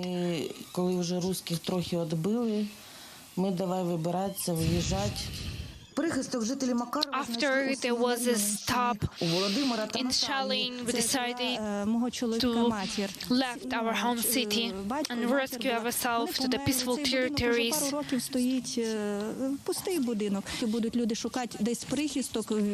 Now we see the comment of the locals who gave their home to those who were temporarily relocated. А коли місцеві дізналися, що в селі є ті, хто втік від війни, почали зносити усе необхідне, і продукти, і одяг. Хто чим може, The people from the regions, after receiving the information that 24 relocated people have entered the village, start to collect the aid for them.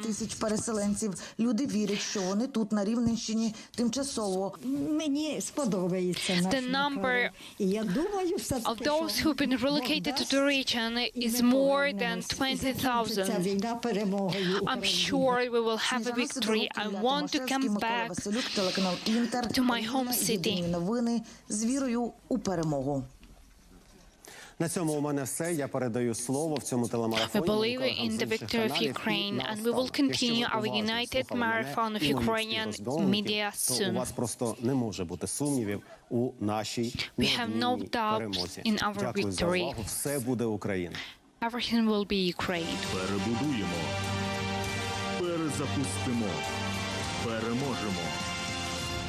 Окупант нищить культурну спадщину твоєї країни? Притягни його до відповідальності. Відскануй QR-код на екрані, перейди за посиланням, зафіксуй злочин. За все доведеться відповісти. Я Маріуполь. Моє тіло знищують. Проте незламний дух. Я не чекаю дива, не вірю в залізний купол. За кожну нашу смерть хай вороги волають так, щоб світ оглух.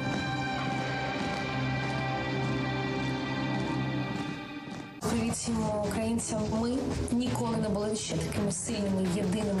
Кожен працює на те, щоб наша перемога була якнайшвидше. Ми зараз як ніколи об'єдналися для знищення ворога. По всім фронтам фігачимо окупанта. Починаючи від жінки, яка голими руками зупиняла танки. Нами пишається весь світ. І просто не розуміють, як така маленька країна протистоїть такому величезному монстру. І ми будемо щасливо жити на своїй вільній землі.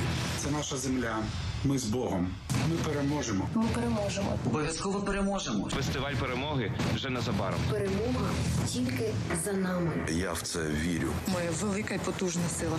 Слава Україні! Героям слава! Правила для цивільних під час війни. Не показуй, не згадуй у соцмережах. Інформацію про переміщення наших військ, бортових номерів або номерних знаків, прізвищ офіцерів і відомих блогерів у гарячих точках, географічні вказівники, знаки, видатні пам'ятки, знаки ідентифікації, інформації про скупчення людей, трансляції з місця обстрілів. Зверни увагу, якщо підозрілі особи мають виражений російський акцент, не орієнтуються на місцевості, здійснюють фото-відеозйомку місцевості, ставлять мітки, просять мобільний телефон. Запам'ятай прикмети цих осіб, не знімай їх на телефон. Це небезпечно. Не показуйте ворогу документи, дорогу, не давайте телефон для дзвінка. Якщо надали телефон, фіксуйте номер, на який вони телефонували. Про ймовірних диверсантів повідом до чат-ботів безпеки та оборони або на 102. Це буде Україна.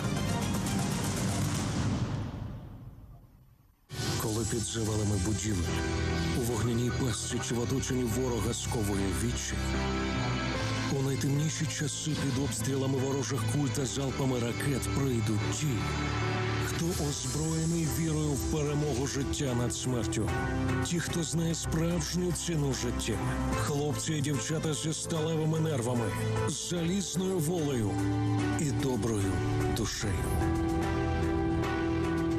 Рятувальники Державної служби надзвичайних ситуацій. Герої без зброї.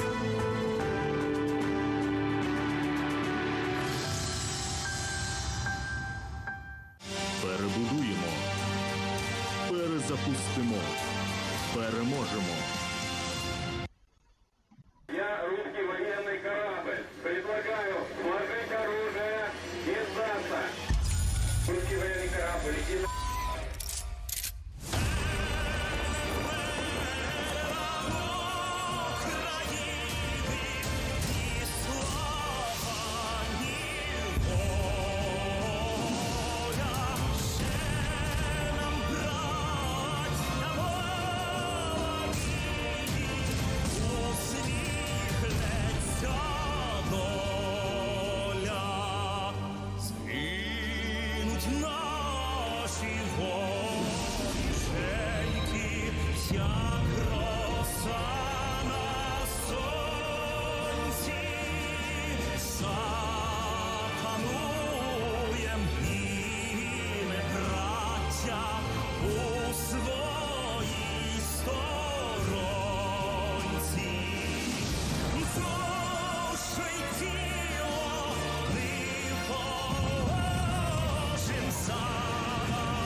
Єдині новини. Разом ми сильні.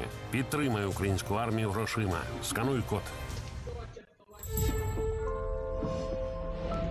Важливо, наш ворог веде війну не лише в повітрі, на суші та в морі. Він воює з нами в месенджерах, на сайтах і навіть в особистих розмовах. Нас атакують фейковими новинами, фото та відео. Довіряй лише єдиним новинам та офіційним джерелам. Перш ніж робити репост чи переказувати інформацію, переконайся, що вона достовірна. Разом сильні, разом переможемо. 23 березня, отже, місяць повномасштабного опору російській навалі вже майже позаду, оновлення з усіх фронтів. Of March, and it's basically a month since the war in Ukraine has started. We continue our marathon of united media from Ukraine. Російським агресорам не вдається. Внаслідок важких боїв було звільнено місто Макарів. Там ворог зазнав Due to the heavy fights, the Makariv city has been free from Russian military forces. The enemy cannot enter Kyiv, the capital of Ukraine. Now you can see the map with the fights that are going on around Kyiv. The Russian army has destroyed the bridge connecting Chernihiv and Kyiv. Також під обстрілом Лисичанськ та Кремінна, найзапекліші Кремінна and Lysychansk cities are under shelling as well. The heavy fights are going on in Mariupol city. Тому була обстріляна парковка торговельного центру в Подільському районі. Є загиблий та двоє постраждалих. Just a few minutes ago, а ще зранку росіяни обстріляли столичний район Нивки. Neighborhood in Kyiv was a target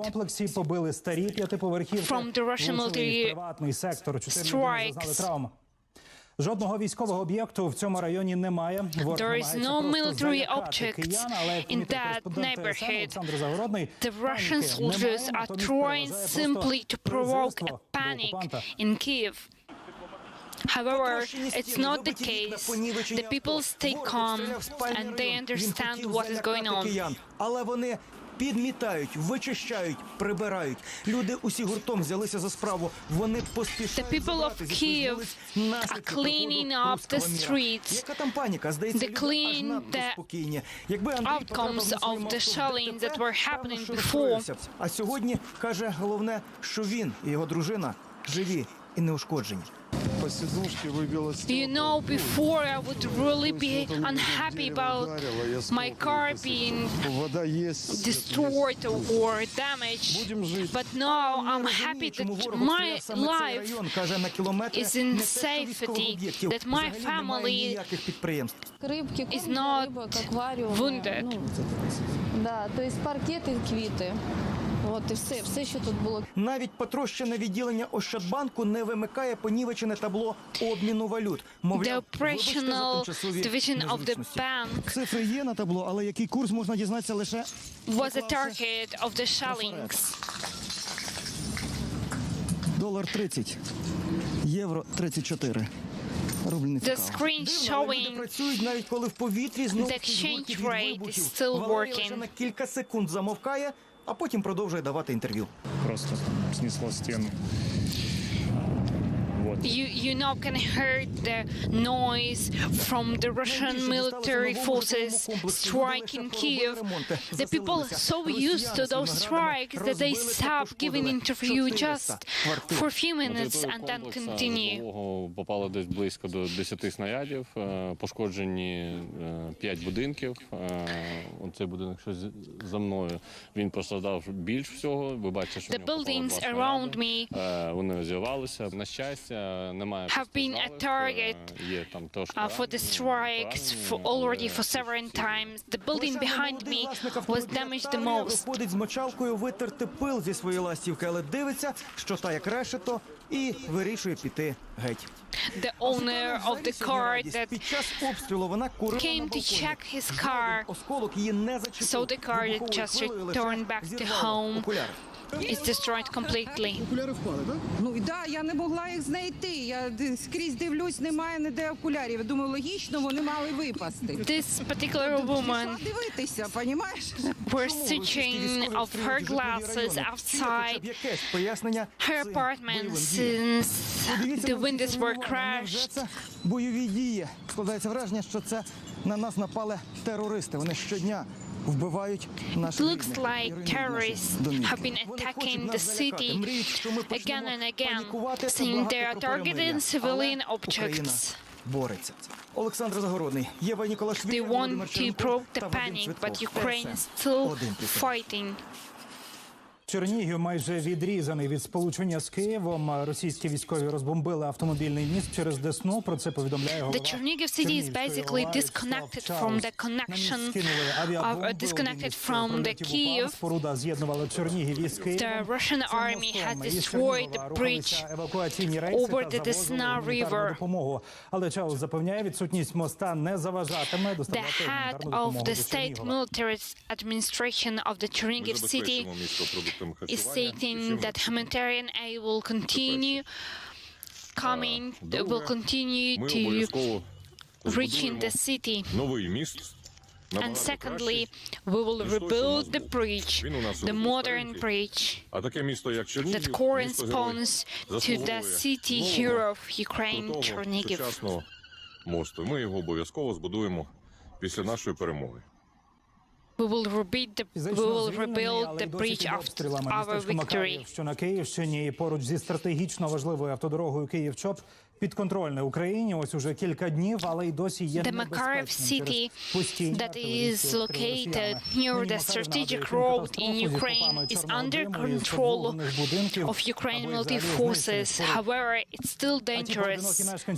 залишилися змушені пішки покидати селище. Those few locals who've been in the city are forced to rescue themselves. Стовпи чорного диму, що їх видно за багато кілометрів, сповіщають, де тепер триває запекла війна. Там, де було виробництво, Now you can see the signs. Нині панує ось такий пейзаж, який влаштували. Now you can signs of the fire that going on in the city. Neither during the night nor during the day, Russian army is not stopping the shelling all over Kharkiv city. Це от робота танка по цій будівлі. That's the result of the tanks striking the buildings that are a civilian object. Стрілює житлові багатоповерхівки, запевняє Орел, існувати залишилось недовго.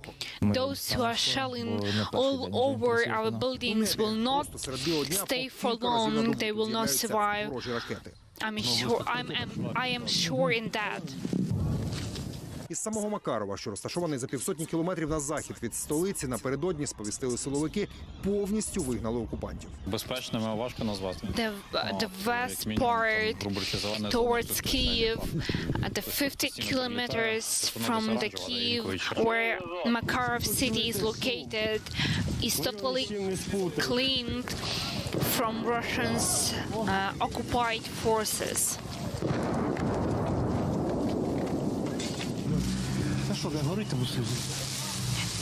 Everything is under fire there. Ходити без зброї тут смертельно небезпечно. Наважуються вийти з укриттів одиниці, коли виникає життєва необхідність. Не поїхав, але вже It's extremely dangerous to go outside. Очі перелякані. Тут тепер майже не залишилось цивільних жителів. That man that was shown was risking his pet from the destroyed home. Ось це є саме середмістя Макарова. Він, звісно, український, навіть прапори висять, але сюди час до часу прилітають важкі. The Kharkiv city is Ukrainian. The sign of that are Ukrainian flags on the building. However, the still missiles that are appearing time to time in the city. We were in the shelter during the day and the night. Остались в подвале 200 уже они. Но остальные, слава богу, все живые, да. Пока мы держимся, не знаю. We are okay for now, even though 3 people have died, and now others are hiding in the shelter. Цілодобово робити на околицях Макарова українські воїни. Трошки попрацювали, зробили їм втрати. We worked well. That was the command of the Ukrainian soldier. Готові виконувати бойове завдання. Бойове завдання We broke the losses of the Russian army. Якомога більше московицьких загарбників із їхньою технікою відкинути окупантів до кордону. Із Макарова, на Київщині, the aim of Ukrainian army is to push Russian forces as much as possible to the border with the Russia. Ізюм на Харківщині, сподіваючись закріпитися у південній його частині. Це позиція, за даними Генштабу, дасть можливість ворогу продовжити наступ в напрямку Ukrainian army is trying to take Izum city back. That is a strategic aim of Ukrainian military forces. That was the statement of the head of Ukrainian military office. People being rescued under shellings and щоб залучити and авіацію. under Втім, наші missile військові збили два strikes, літаки засобами Ukrainian military forces has struck two planes controlled by the Russian army. від градів, які стирчать просто у стіні житлового You can see the missiles that have been not activating з розміром у телеграфний стовп просто у спальній кімнаті. just across the civilian buildings. Another missiles is just behind the person. It didn't activate. Вогнем російських окупантів. Попал снаряд в 4-й этаж с торца у нас 4-комнатный. The missiles has targeted the 4th floor of my building. 72 роки, і вже майже 3 тижні вона ховається в підвалі. Її квартира 84 years old and it's already 4th week of her hiding in the basement. We have no water, electricity or gas supply. That was the information received from the comment of the woman. Міномети і гради. Харків'яни живуть під землею і вдень, і вночі. Виходять часом за гуманітаркою або просто побачити сонце. Хліба купили. The locals from the Kharkiv region are staying in the shelters. They are going outside only to have the food supply. Якихось поступок у перемовинах. Друге, це ціленаправлена руйнація інфраструктури. Оскільки їм не вдалося зайти в місто, вони the direct attack of the Russian military forces Ніякої паніки серед містян, is the aim of them to destroy civilians and the objects of the civil infrastructure.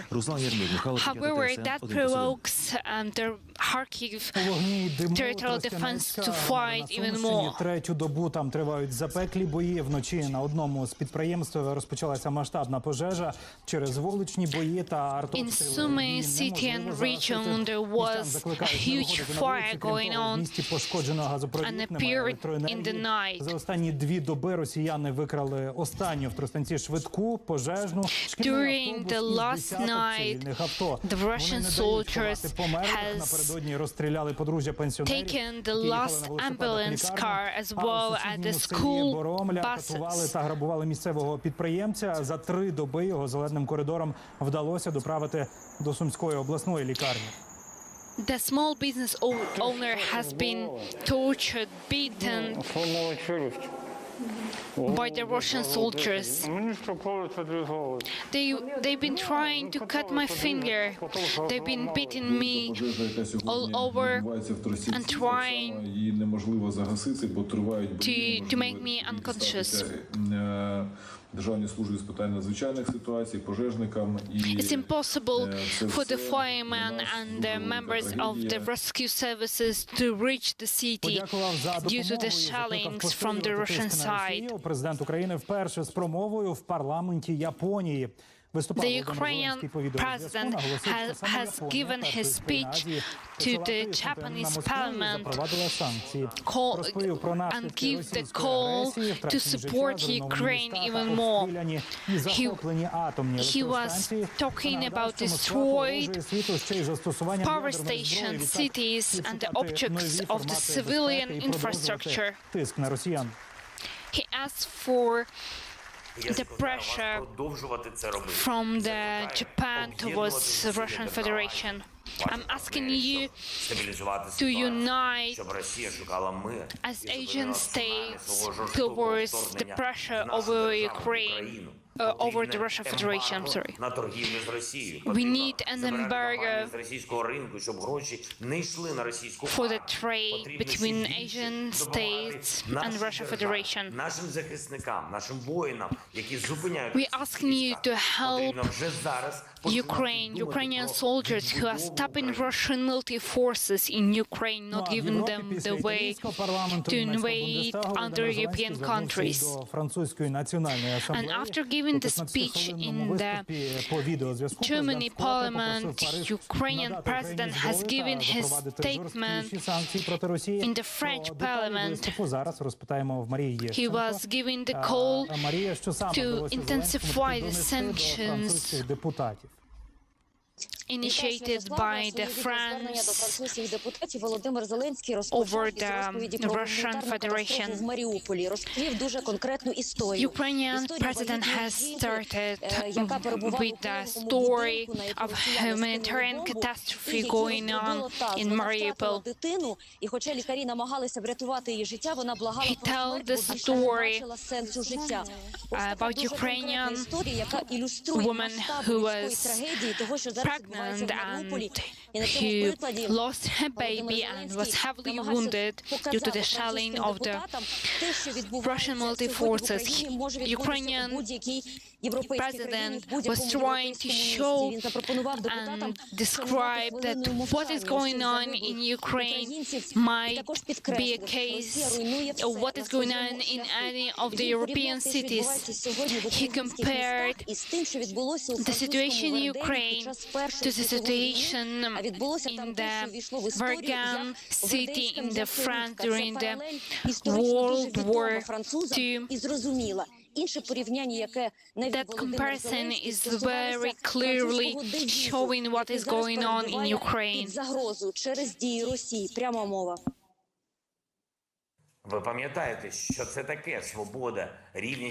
I'm sure you remember what is freedom, equality, and human rights. We know that, Ukrainians feel that.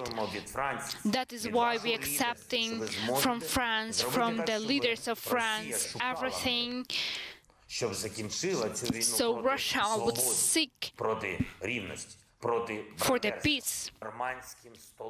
Кілька разів у своєму відеозверненні Володимир Зеленський наполіг на французькому лідерстві, адже саме зараз Франція головує Volodymyr Zelensky during his speech and the French Parliament meeting has stated several times that French might be a leader in the Europe in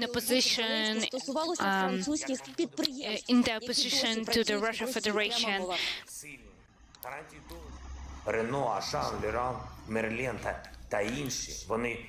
Auchan, Leroy, Renault and other French companies are continuing their sponsorship of the Russian war in Ukraine.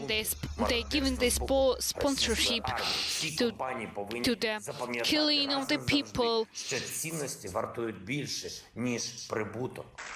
You need to remember that human lives have a bigger value than the money those companies are making in Russia. Але, напевно, вони не переконали всіх французів, адже у ці хвилини за моєю спиною коло французької мерії розпочинається проукраїнський протест, учасники якого вимагають від Франції більше. Вимагають, аби Франція допомогла Україні зупинити Путіна і statement of the Ukrainian president, the Ukrainian community has started a protest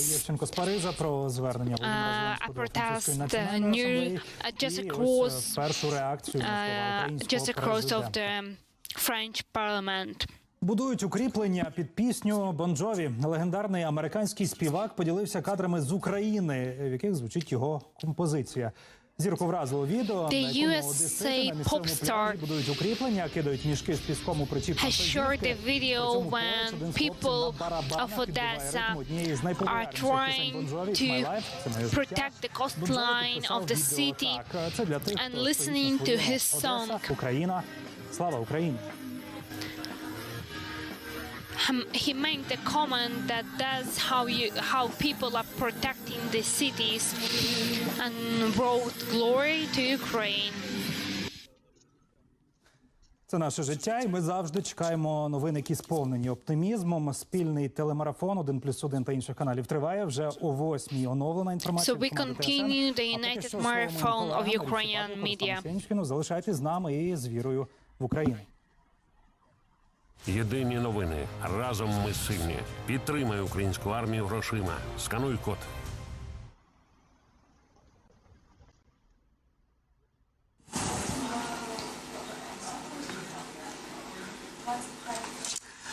Вітаємо всіх. Триває єдиний національний марафон провідних телеканалів України для того, щоб цілодобово ви знали і розуміли, що відбувається в Україні і світі, як світ реагує на війну. 28 So we continue our marathon, so you would understand and see and following what is going on in Ukraine and in the world. І хотіли ми би сьогодні розпочати наше спілкування з вами із дитячого малюнка, який якраз потрапився Руслану. Так, нещодавно ми його надіслали. Я We will start with the painting of Ukrainian child who is 8 years old and who written on his painting "Glory to Ukraine, glory to the heroes." Безумовно, українські діти так чи інакше вплетені в контекст війни, і тут найголовніше, що вони все правильно розуміють, для них є натхненням і мотиваторами. Українська армія, Збройні Сили України, волонтери українці, які перемагають потроху, to those who are volunteering during the war і таких малюнків ще буде багато. Так ми виховуємося. До речі, там на малюнку, ви, напевно, помітили, був перекреслений російський літак. Саме страт супротивника ми хочемо зараз почати. Отже, маємо оновлені дані Генштабу Збройних сил про втрати окупаційних військ. За останніми зведеннями росіяни вже втратили на цій війні 15 тисяч а також тисячі одиниць forces. As you may see, more than 15,000 of the Russian soldiers have been killed, including losses in the planes, tanks, and fuel supplies. Також спалили 1578 бойових броньованих машин. І тут наші військові доклали багато зусиль, адже це складає більше 50% від всіх втрат окупанта в техніці. А ще підбили 50% of the destroyed cars, military cars of the Russian Federation is actually equal to the half of the military equipment, military cars that they possessing. 4 ворожі кораблі. Зазначимо, що це приблизно 4 military ships were destroyed as well. Of course, we cannot provide the exact numbers since some of the losses are not countable. Так званих ЛДНР. Ну, а далі ми говоримо про покарання, яке хочуть запровадити у Верховній Раді. Стосується воно фактично кожного, стосується поширення інформації про Збройні Сили України, про їхнє переміщення, про розташування issue that we want to talk about is a new law that Ukrainian parliament is about to adopt. That new law is regarding the photos, video and other information that might be posted on social media. Отже, будь-які фото, відео, на яких зрозуміло, де розташоване ЗСУ, So it is prohibited to post any kind of video of dislocation of Ukrainian military forces. And the punishment is between 3 to 12 years of imprisonment. Нині цей законопроект готується на голосування в парламенті. Втім, СБУ вже неодноразово закликали. law is not adopted yet, however, is about to be reviewed in Ukrainian parliament. Так, ну це не лише заважає нашим воїнам йти до перемоги, а й призводить до трагічних наслідків. The reason for that law is that such kind of posted information is basically helping to the Russian army to be more precise in their shellings. У Києві там загинули 8 людей, вщент вигоріла масштабна територія. Now you can see the footages from the Russian strikes in Kyiv, and the precondition for those strikes were videos posted on TikTok, one of the social medias, with location of Ukrainian forces near the shopping mall, which became a target for the shelling and strikes next day. Ми зможемо розпитати нашого першого гостя сьогодні в прямому ефірі. Олексій Данілов, секретар Ради національної безпеки і оборони, з нами на The прямому Secretary of Ukrainian Council for Security now is on call with us, and we want to ask you about the laws that are about to be adopted. Could you please tell us more about criminal responsibility that might be adopted regarding the posting of the footages of the targeted civilian objects and Ukrainian military forces? Саме в цей момент цей телефон. Тому я застерігаю всіх не робити цим, не займатися цими речами, тому що ворог через After Ukrainians are posting the videos and photos on social media with location of Ukrainian army and properties, it's very easy for Russians to track the phones and their location, so they could target that military infrastructure and that military equipment. Чому це пряма наводка, скажімо так, тим агресору, куди треба бити. It's a direct help to Russian army. Те, що стосується фото, ні в якому разі не передавати, ні в які засоби. Please do not post or transfer the information, even in the private messages where Ukrainian army is located and divisions with the military supply is located. Ці законодавчі норми і виявитися, що буде за ґратами там 5-10 років і більше. По-перше, зараз судова система не так вправна і якісно працює. Well, since Ukrainian judicial system is not working properly during these times, the person who posted such kind of video and photos might be in prison from 5 to 12 years. How to deal with that? Because person might without direct intention become a helper of Russian army. Потім розбиратися контррозвідка, чи він працював безпосередньо на Російську Федерацію. Well, it's really hard to make a distinguish between those who are collaborating with the Russian army and those who didn't have intention to help while posting videos and photos from the locations of Ukrainian army, and it will be very hard to prove that your posted photos and video was not of your direct intention. So please, I'm talking right now to everyone in Ukraine. Take it seriously. Be critical. Do not post. Але там нема ще така річ, як робота нашого ПВО, яка захищає великі міста і збиває ракети. Ми їх не рахуємо, але це велика робота, яку робить наше ПВО, і не всі снаряди достигають своєї цілі. Also, I want to clarify that numbers of the losses of the Russian military forces are not including the missiles and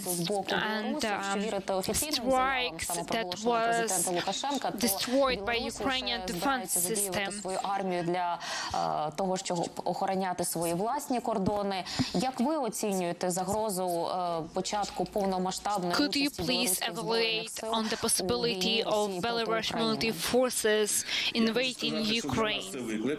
Ми до цього готові. На сьогоднішній день та частина військ, яка of course it's a challenge for us, but we are ready. Федерації нам би вкрай була необхідна в іншому місті. Але з урахуванням того, що відбувається сьогодні в Білорусі, з урахуванням Those Ukrainian forces that are now located near Belarus border could be used in different places to fight Russian terrorists.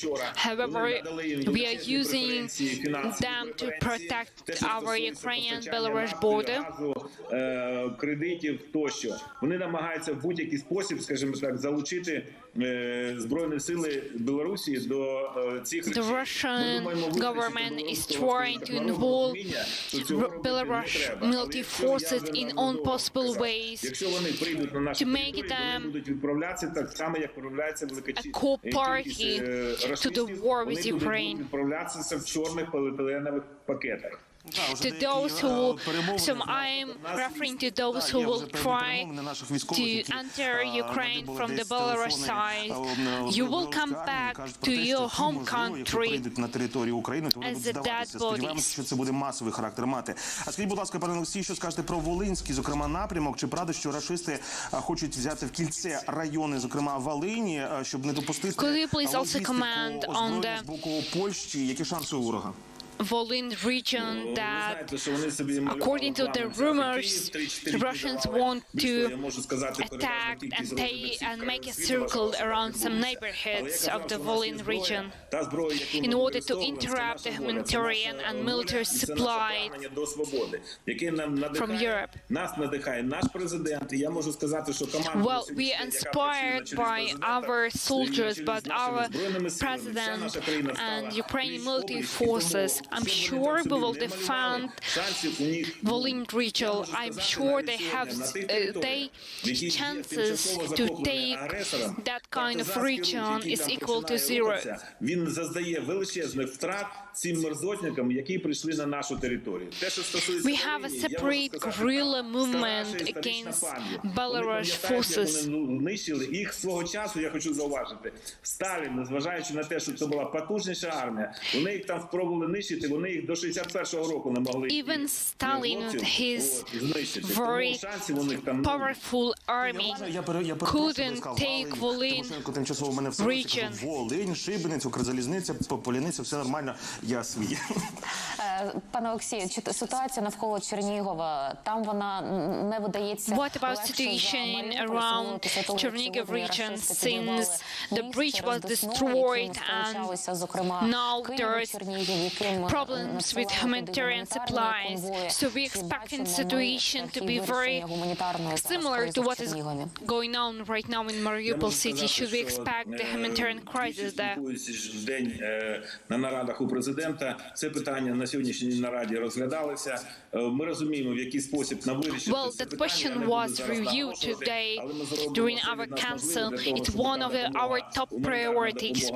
I cannot reveal all the information, but I can state that we are looking for the ways to provide with humanitarian aid Chernihiv city. Even though Russian military forces are using volley fire system to target Chernihiv, we are sure we will give a great response to the Russians. Наземної техніки, але розтрощений Маріуполь. Ми знаємо, як хоче відкрити для себе The Mariupol right now is almost destroyed. The Chernobyl city has become a sign and spiritual symbol of Ukrainian power. І там, де на сьогоднішній день він зафіксувався, він майже нікуди не рухається. Well, we are pushing Russians back at the places where they stop their movement. Their plans to go forward are destroyed right now. Щоб спробувати ще мати спробу посунутися на наші території. Але я ще раз хочу наголосити, те, що робить наше військо, те, що робить наші військові, те, що робить спільно наш сектор безпеки. Ukrainian military forces, the whole defense field and volunteers are doing an incredible things to not giving the way for Russian military forces to go inside and forward further to Ukraine. Can you imagine there was a situation when children Діти вже встають на захист нашої країни. When children were pushing Russian tanks as a living shield back to the front line, back to the Russian borders, I was having basically tears in my eyes when I saw the footages of children trying to be an opposition to the Russian forces. Яку ви отримуєте, і власні спостереження маєте. Як ви можете прокоментувати, можливо, у вас є власні припущення, відсутність в інформаційному полі вже з 11 березня Шойгу, міністра оборони How can you evaluate since you have access to the intelligence service information? 11 березня він відсутній. Які у вас є припущення на цей рахунок? In the Russian media, Mr. Shoigu and others, heads of the special services and the Ministry of Defense, can you comment on the absence of those people from the media in Russia? Well, they destroying themselves. They build the bubble, informational bubble inside Russia. And what is going on with those people who are missing? We don't know what happened with them, but the signs of missing of those people means that they pay to what they built in Russia.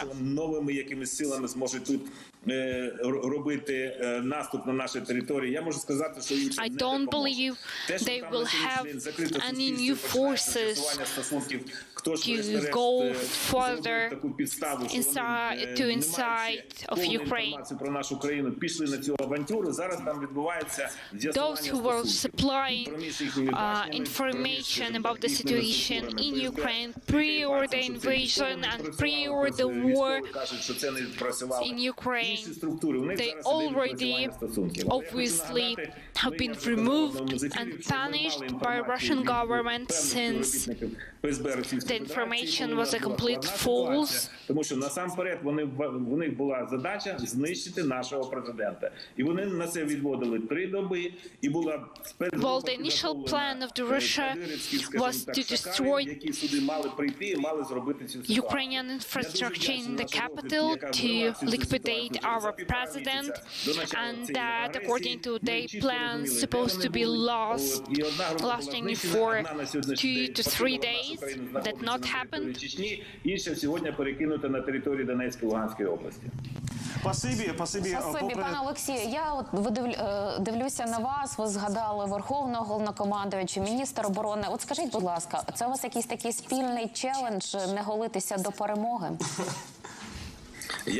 Well, I see our president, I see you, our brave defenders, and I see you not shaving. Is it some kind of sign until the war will end? І її чоловіка з цією подією. По-перше, немає часу, а по-друге, дивіться, закінчимо бити ворога. Unfortunately, there is no time for that. We are indeed waiting for a victory of Ukraine, and we will shave for sure. Національної безпеки і оборони був гостем нашого ефіру. That was the Secretary of the Security Council of Ukraine. І теж варіант. Але довгі волосся все-таки українським пані дуже личить. Хоча це знов-таки особисті такі рахунки щодо власного зовнішнього вигляду. І от пан Данілов почав говорити про путінські кадри, зокрема. Зараз ми трошки продовжимо про це. Власне, наші колеги стали генерал-полковника Михайла Мезенцева. Він керував операцією в Сирії. Head of the Russian military services, and now we will continue with that theme. Драмтеатр із написом «Діти», руйнувати школи, лікарні. So we received information that head of the Russian military forces have been ordering the soldiers to directly destroy the dram theater in Mariupol city where children were hiding, as well to target hospitals, kindergartens, schools, and other objects of the civil infrastructure. Now you just saw the footages of the Russian generals and mayors who have been liquidated by Ukrainian military forces. Росії. Він погано пережив денацифікацію під Маріуполем і, як тепер прийнято писати, вже правильно повернувся додому. Vice the general of the Black Sea forces have been destroyed and liquidated. С Андреем Полием пройдет в драматическом театре Черноморского флота 23 марта в 9 часов утра. You can see the footages of the burying of the Russian general in Russia. Тож українці вдосконалили вже третину командного складу російського угрупування. The amount of the generals joining Ukrainian fight and invasion, Russian invasion to Ukraine is 20. Фактично перетворюється на групу So 1/3 of them is already destroyed. Now they show themselves as the Skorian boys. Ukrainian military forces are posting the recordings from between the Russians, and it looks like they're extremely scared. The Ukrainian intelligence service is recording the calls inside Russian military forces. СБУ, армія, вони так само дуже активно слухають всіх росіян. Тому, скажімо так, визначити, де конкретно перебуває якась важлива російська персона, я думаю, що технічно це можливо. Due to those recordings, Ukrainian military forces might fix the positions of the Russian military forces and then understand where separate divisions are located. В результаті військові нерідко опиняються без жодного радіозв'язку і змушені використовувати мобільні телефони. У нас нет новостей, нет связи, клянусь, нет ничего. У нас не рации. The Russian soldiers stating that they have no connections with the commanders. Генералів в Москві почалася чистка серед генералів. In the same time, inside Russia, the cleanings of the chairmen of the Russian military forces has started. Живий генерал російської армії потрапить в український полон. Станіслав Ясинський. We are waiting for the first general to be captured by Ukrainian military forces. Передамо, переможемо. Єдині новини. Разом ми сильні.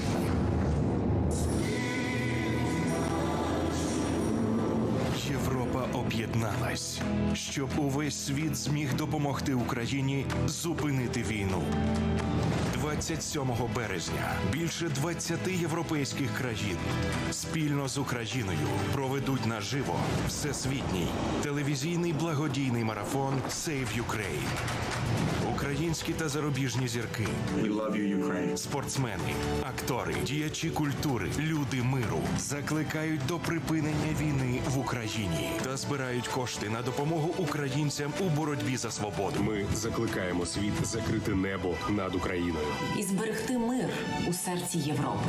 Вільна Україна, вільний світ. Дивись благодійний марафон Save Ukraine на провідних каналах України, а також на YouTube-каналі 1+1, платформі Київстар ТБ та інших. За участі Міністерства культури та фестивалю «Атлас» 27 березня о 18:30 за підтримки Київстар. Найбільша цінність для людини – це її життя. І право на життя має бути завжди, навіть під час війни. У місті Герої Маріуполі найстрашніша гуманітарна катастрофа. Маріуполь стирають з лиця землі. Я обращаюсь к каждому человеку, которому осталось еще хоть капля человеческого. С первого дня войны Российская Федерация беспрерывно бомбит эту территорию. Они не дают возможности открыть гуманитарные коридоры. Та змушують виїжджати на територію Росії. Не хочу никакой России, не хочу. Мешканці понад 2 тижні. Без харчів, питної води, газу, світла та зв'язку.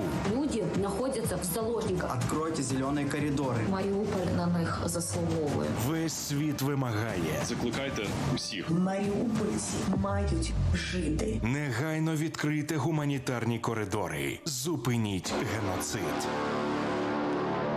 Перестаньте мовчати, коли ми кожного дня втрачаємо людей. Хто шукає і не втрачає надії, той завжди знаходить. Я Катя Сеча. Разом з командою ми створили телеграм-канал «Пошук зниклих». Щодня до нас залучаються небайдужі українці. Разом ми знаходимо тих, хто довго не виходив на зв'язок. На даний момент абонент не може прийняти ваш дзвінок. Разом ми повертаємо у родини загублених дітей та дорослих. Разом ми сильніші. Пам'ятайте, що навіть після найтемнішої ночі настає світанок. Перемога за нами. Перебинтуємо, перев'яжемо, переможемо. Єдині новини. Разом ми сильні. Вітаю усіх. Розпочинаємо наш новинний блок. Столиця знову потерпає від ворожих атак. Буквально щойно стало відомо, The Ukrainian capital is still under target from the Russian military forces. Інформацію підтвердив мер Віталій Кличко. Каже, у результаті нападу одна людина загинула, ще двох доправили до As a result of the strike, one person was killed and several were wounded. Зараз звуки та дим чутно та видно у різних точках міста. Smoke and the shelling is heard all over the Kyiv city. The communal services are still working. Авто та залишків зруйнованих конструкцій і найголовніше зберігати They are taking the crushed cars and collecting the damages. над Десною, який з'єднував Чернігів із Києвом. Цю інформацію Russian army has destroyed the bridge connecting Kyiv and Chernihiv city. Окупанти авіабомбами They used an aviation strike to also interrupt the humanitarian aid. Це не заважає нам поставляти гуманітарну допомогу до міста The humanitarian aid, I'm sure, will be continue coming to Chernihiv city. We will be secured with the food supply as well. We will build a new bridge, the modern bridge, the better bridge. А таке місто, як Чернігів, The bridge that нового, крутого, сучасного bridge that Chernihiv city deserves. The Chernihiv city, the hero city. Ситуація схожа. Ворог також намагається взяти в кільце і в облогу міста, але от, наприклад, Маріуполь, The other cities of Ukraine are approximately in the same situation. Дані, як зусиллями наших військ деморалізується окупаційна зграя противника. However, we receive information how Russian military forces have losing the military spirit. Менш ніж 10% особового складу готові продовжити участь у війні. Less than 10% of the Russian soldiers have a military spirit to continue the war. Рекорд знищили 100 одиниць ворожих літаків. На цьому повітряна оборона вирішила не зупинятись і додатково нанесла ворогу суттєвих втрат у повітрі. The Ukrainian air defense system has destroyed more than 100 Russian military planes. However, we are not stopping. Крім того, протиповітряна оборона сухопутних військ звітує про збиття одного безпілотника оперативно-тактичного рівня та одної крилатої ракети. From past day, Ukrainian defense forces are reporting destroying of one drone. Насправді у нас є ще набагато більше новин, але ми розповімо про We have even more news, however, we continue back to the studio. Олександр Романюк розповів нам про останні новини. Ну, а ми говоримо про те, що відбувається зараз з українськими родинами, про що мріють українці і у що вірять українці. Зокрема, So we will talk next about the dreams and belief of Ukrainians, about their hopes. So now you can see on the screen the results of the social questionnaire. найбільше таких на Сході, 54%. 44% of Ukrainians were forced to leave their families on the east part of Ukraine. Там люди розділилися більше, на Заході, де ситуація зараз спокійніша, родини більше залишаються. Of course, on the west part of Ukraine, where the situation is relatively safe, зокрема про те, скільки українці дають своїй країні років на відбудову. Ми поговоримо But now we will talk about predictions about Ukrainian restoration times, how long it will take for Ukraine to rebuild its country. Почати з того, як ви можете оцінити результати цього соціологічного дослідження. Could you please evaluate the result of social investigation that we just saw? А в чому і позитив? What are the pluses and minuses? Пишуть чи дзвонять знайомі і питають, звідки такий оптимізм в результатах соціологічного дослідження. І зрештою я розумію, що може це комусь і видасться дивним, але давайте самі собі відповімо на питання, а як без надії вірити в перемогу, як без надії боротися за цю перемогу. Напевно, що українці в 93%, які вірять, що ми зможемо дати відсіч ворогу, вкладає все-таки не тільки якісь позитивні новини із засобів масової інформації. 93% of Ukrainians are believing in Ukrainian victory. We cannot live without that hope. Вона оцінюється по-різному людьми. Хтось каже, що потрібно кілька тижнів, хтось каже кілька місяців. Всі хочуть пошвидше перемогти, але possible time that will be used for restoration of Ukrainian infrastructure and rebuilding of Ukraine. Someone is given few weeks, someone is given few months. Of course, it's hard to believe as for now. Одним з відкриттів останньої нашої хвилі опитувань, які ми проводимо, це вже 6-та хвиля, ми бачимо, It's already a sixth wave of sociologists working on evaluation of the community mood. І, напевно, в умовах війни неможливо без агресії. And I can say that aggression and anger, that's exactly the feelings that Ukrainians are experiencing, that Ukrainians are having now. Це дуже добре. Ось, хоча, знову ж таки, українці дуже по-різному. Ми фіксуємо вже приблизно 20%, 19%, якщо бути точним, згідно наших даних.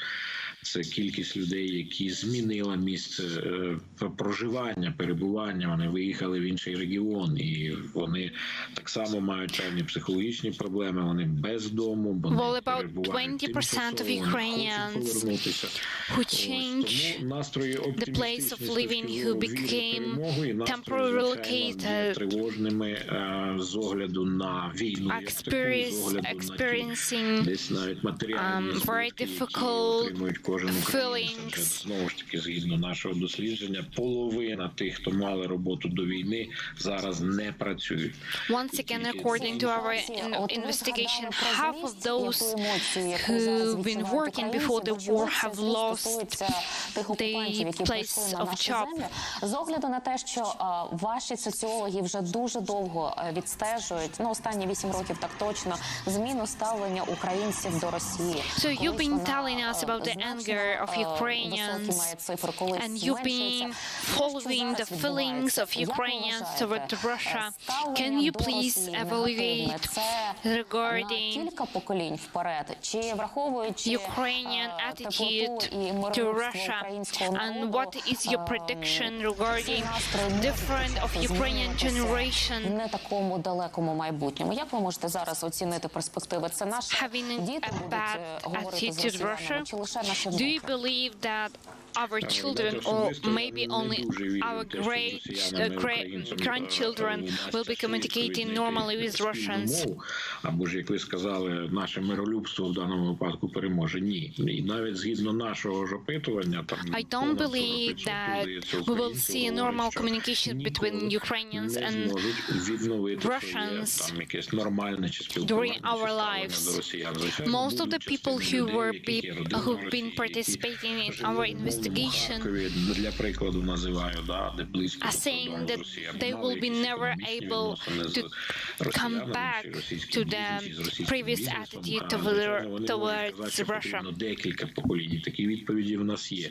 Але навіть промовиста цифра 40, навіть трохи більше 40% українців several generations to forget and forgive what was happening in Ukraine during this war.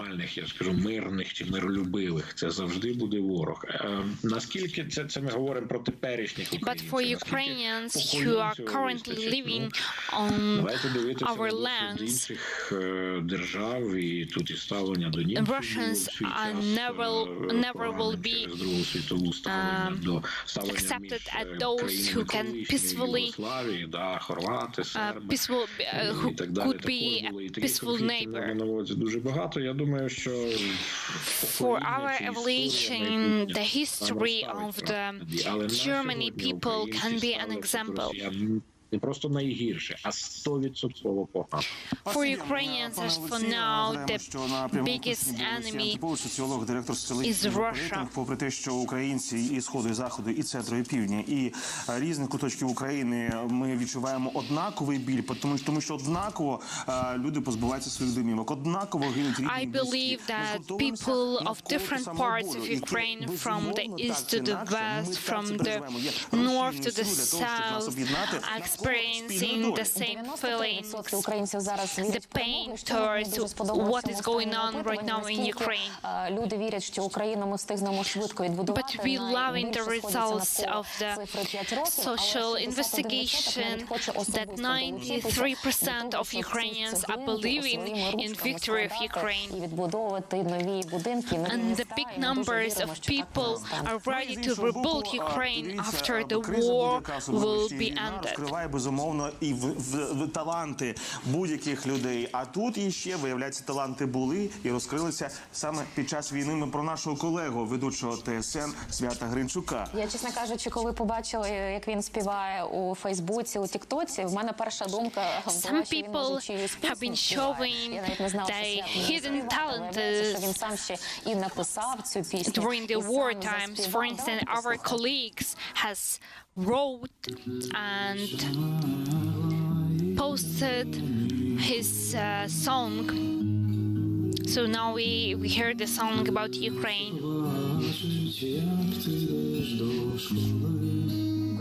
Аварійну ситуацію на Сумах хімпромі ліквідовано. Так, зазначимо, що Свят Гринчук написав, що у такі часи, як зараз, багато людей роблять те, що ніколи досі не робили. Я спробував написати пісню і не покрилася пилом його гітара. І сподіваємося, що так чи інакше в майбутньому все-таки вона буде в руках нашого Святослава Гринчука. Далі Святослав не співає, а розповідає, передаємо слово йому. Таланти.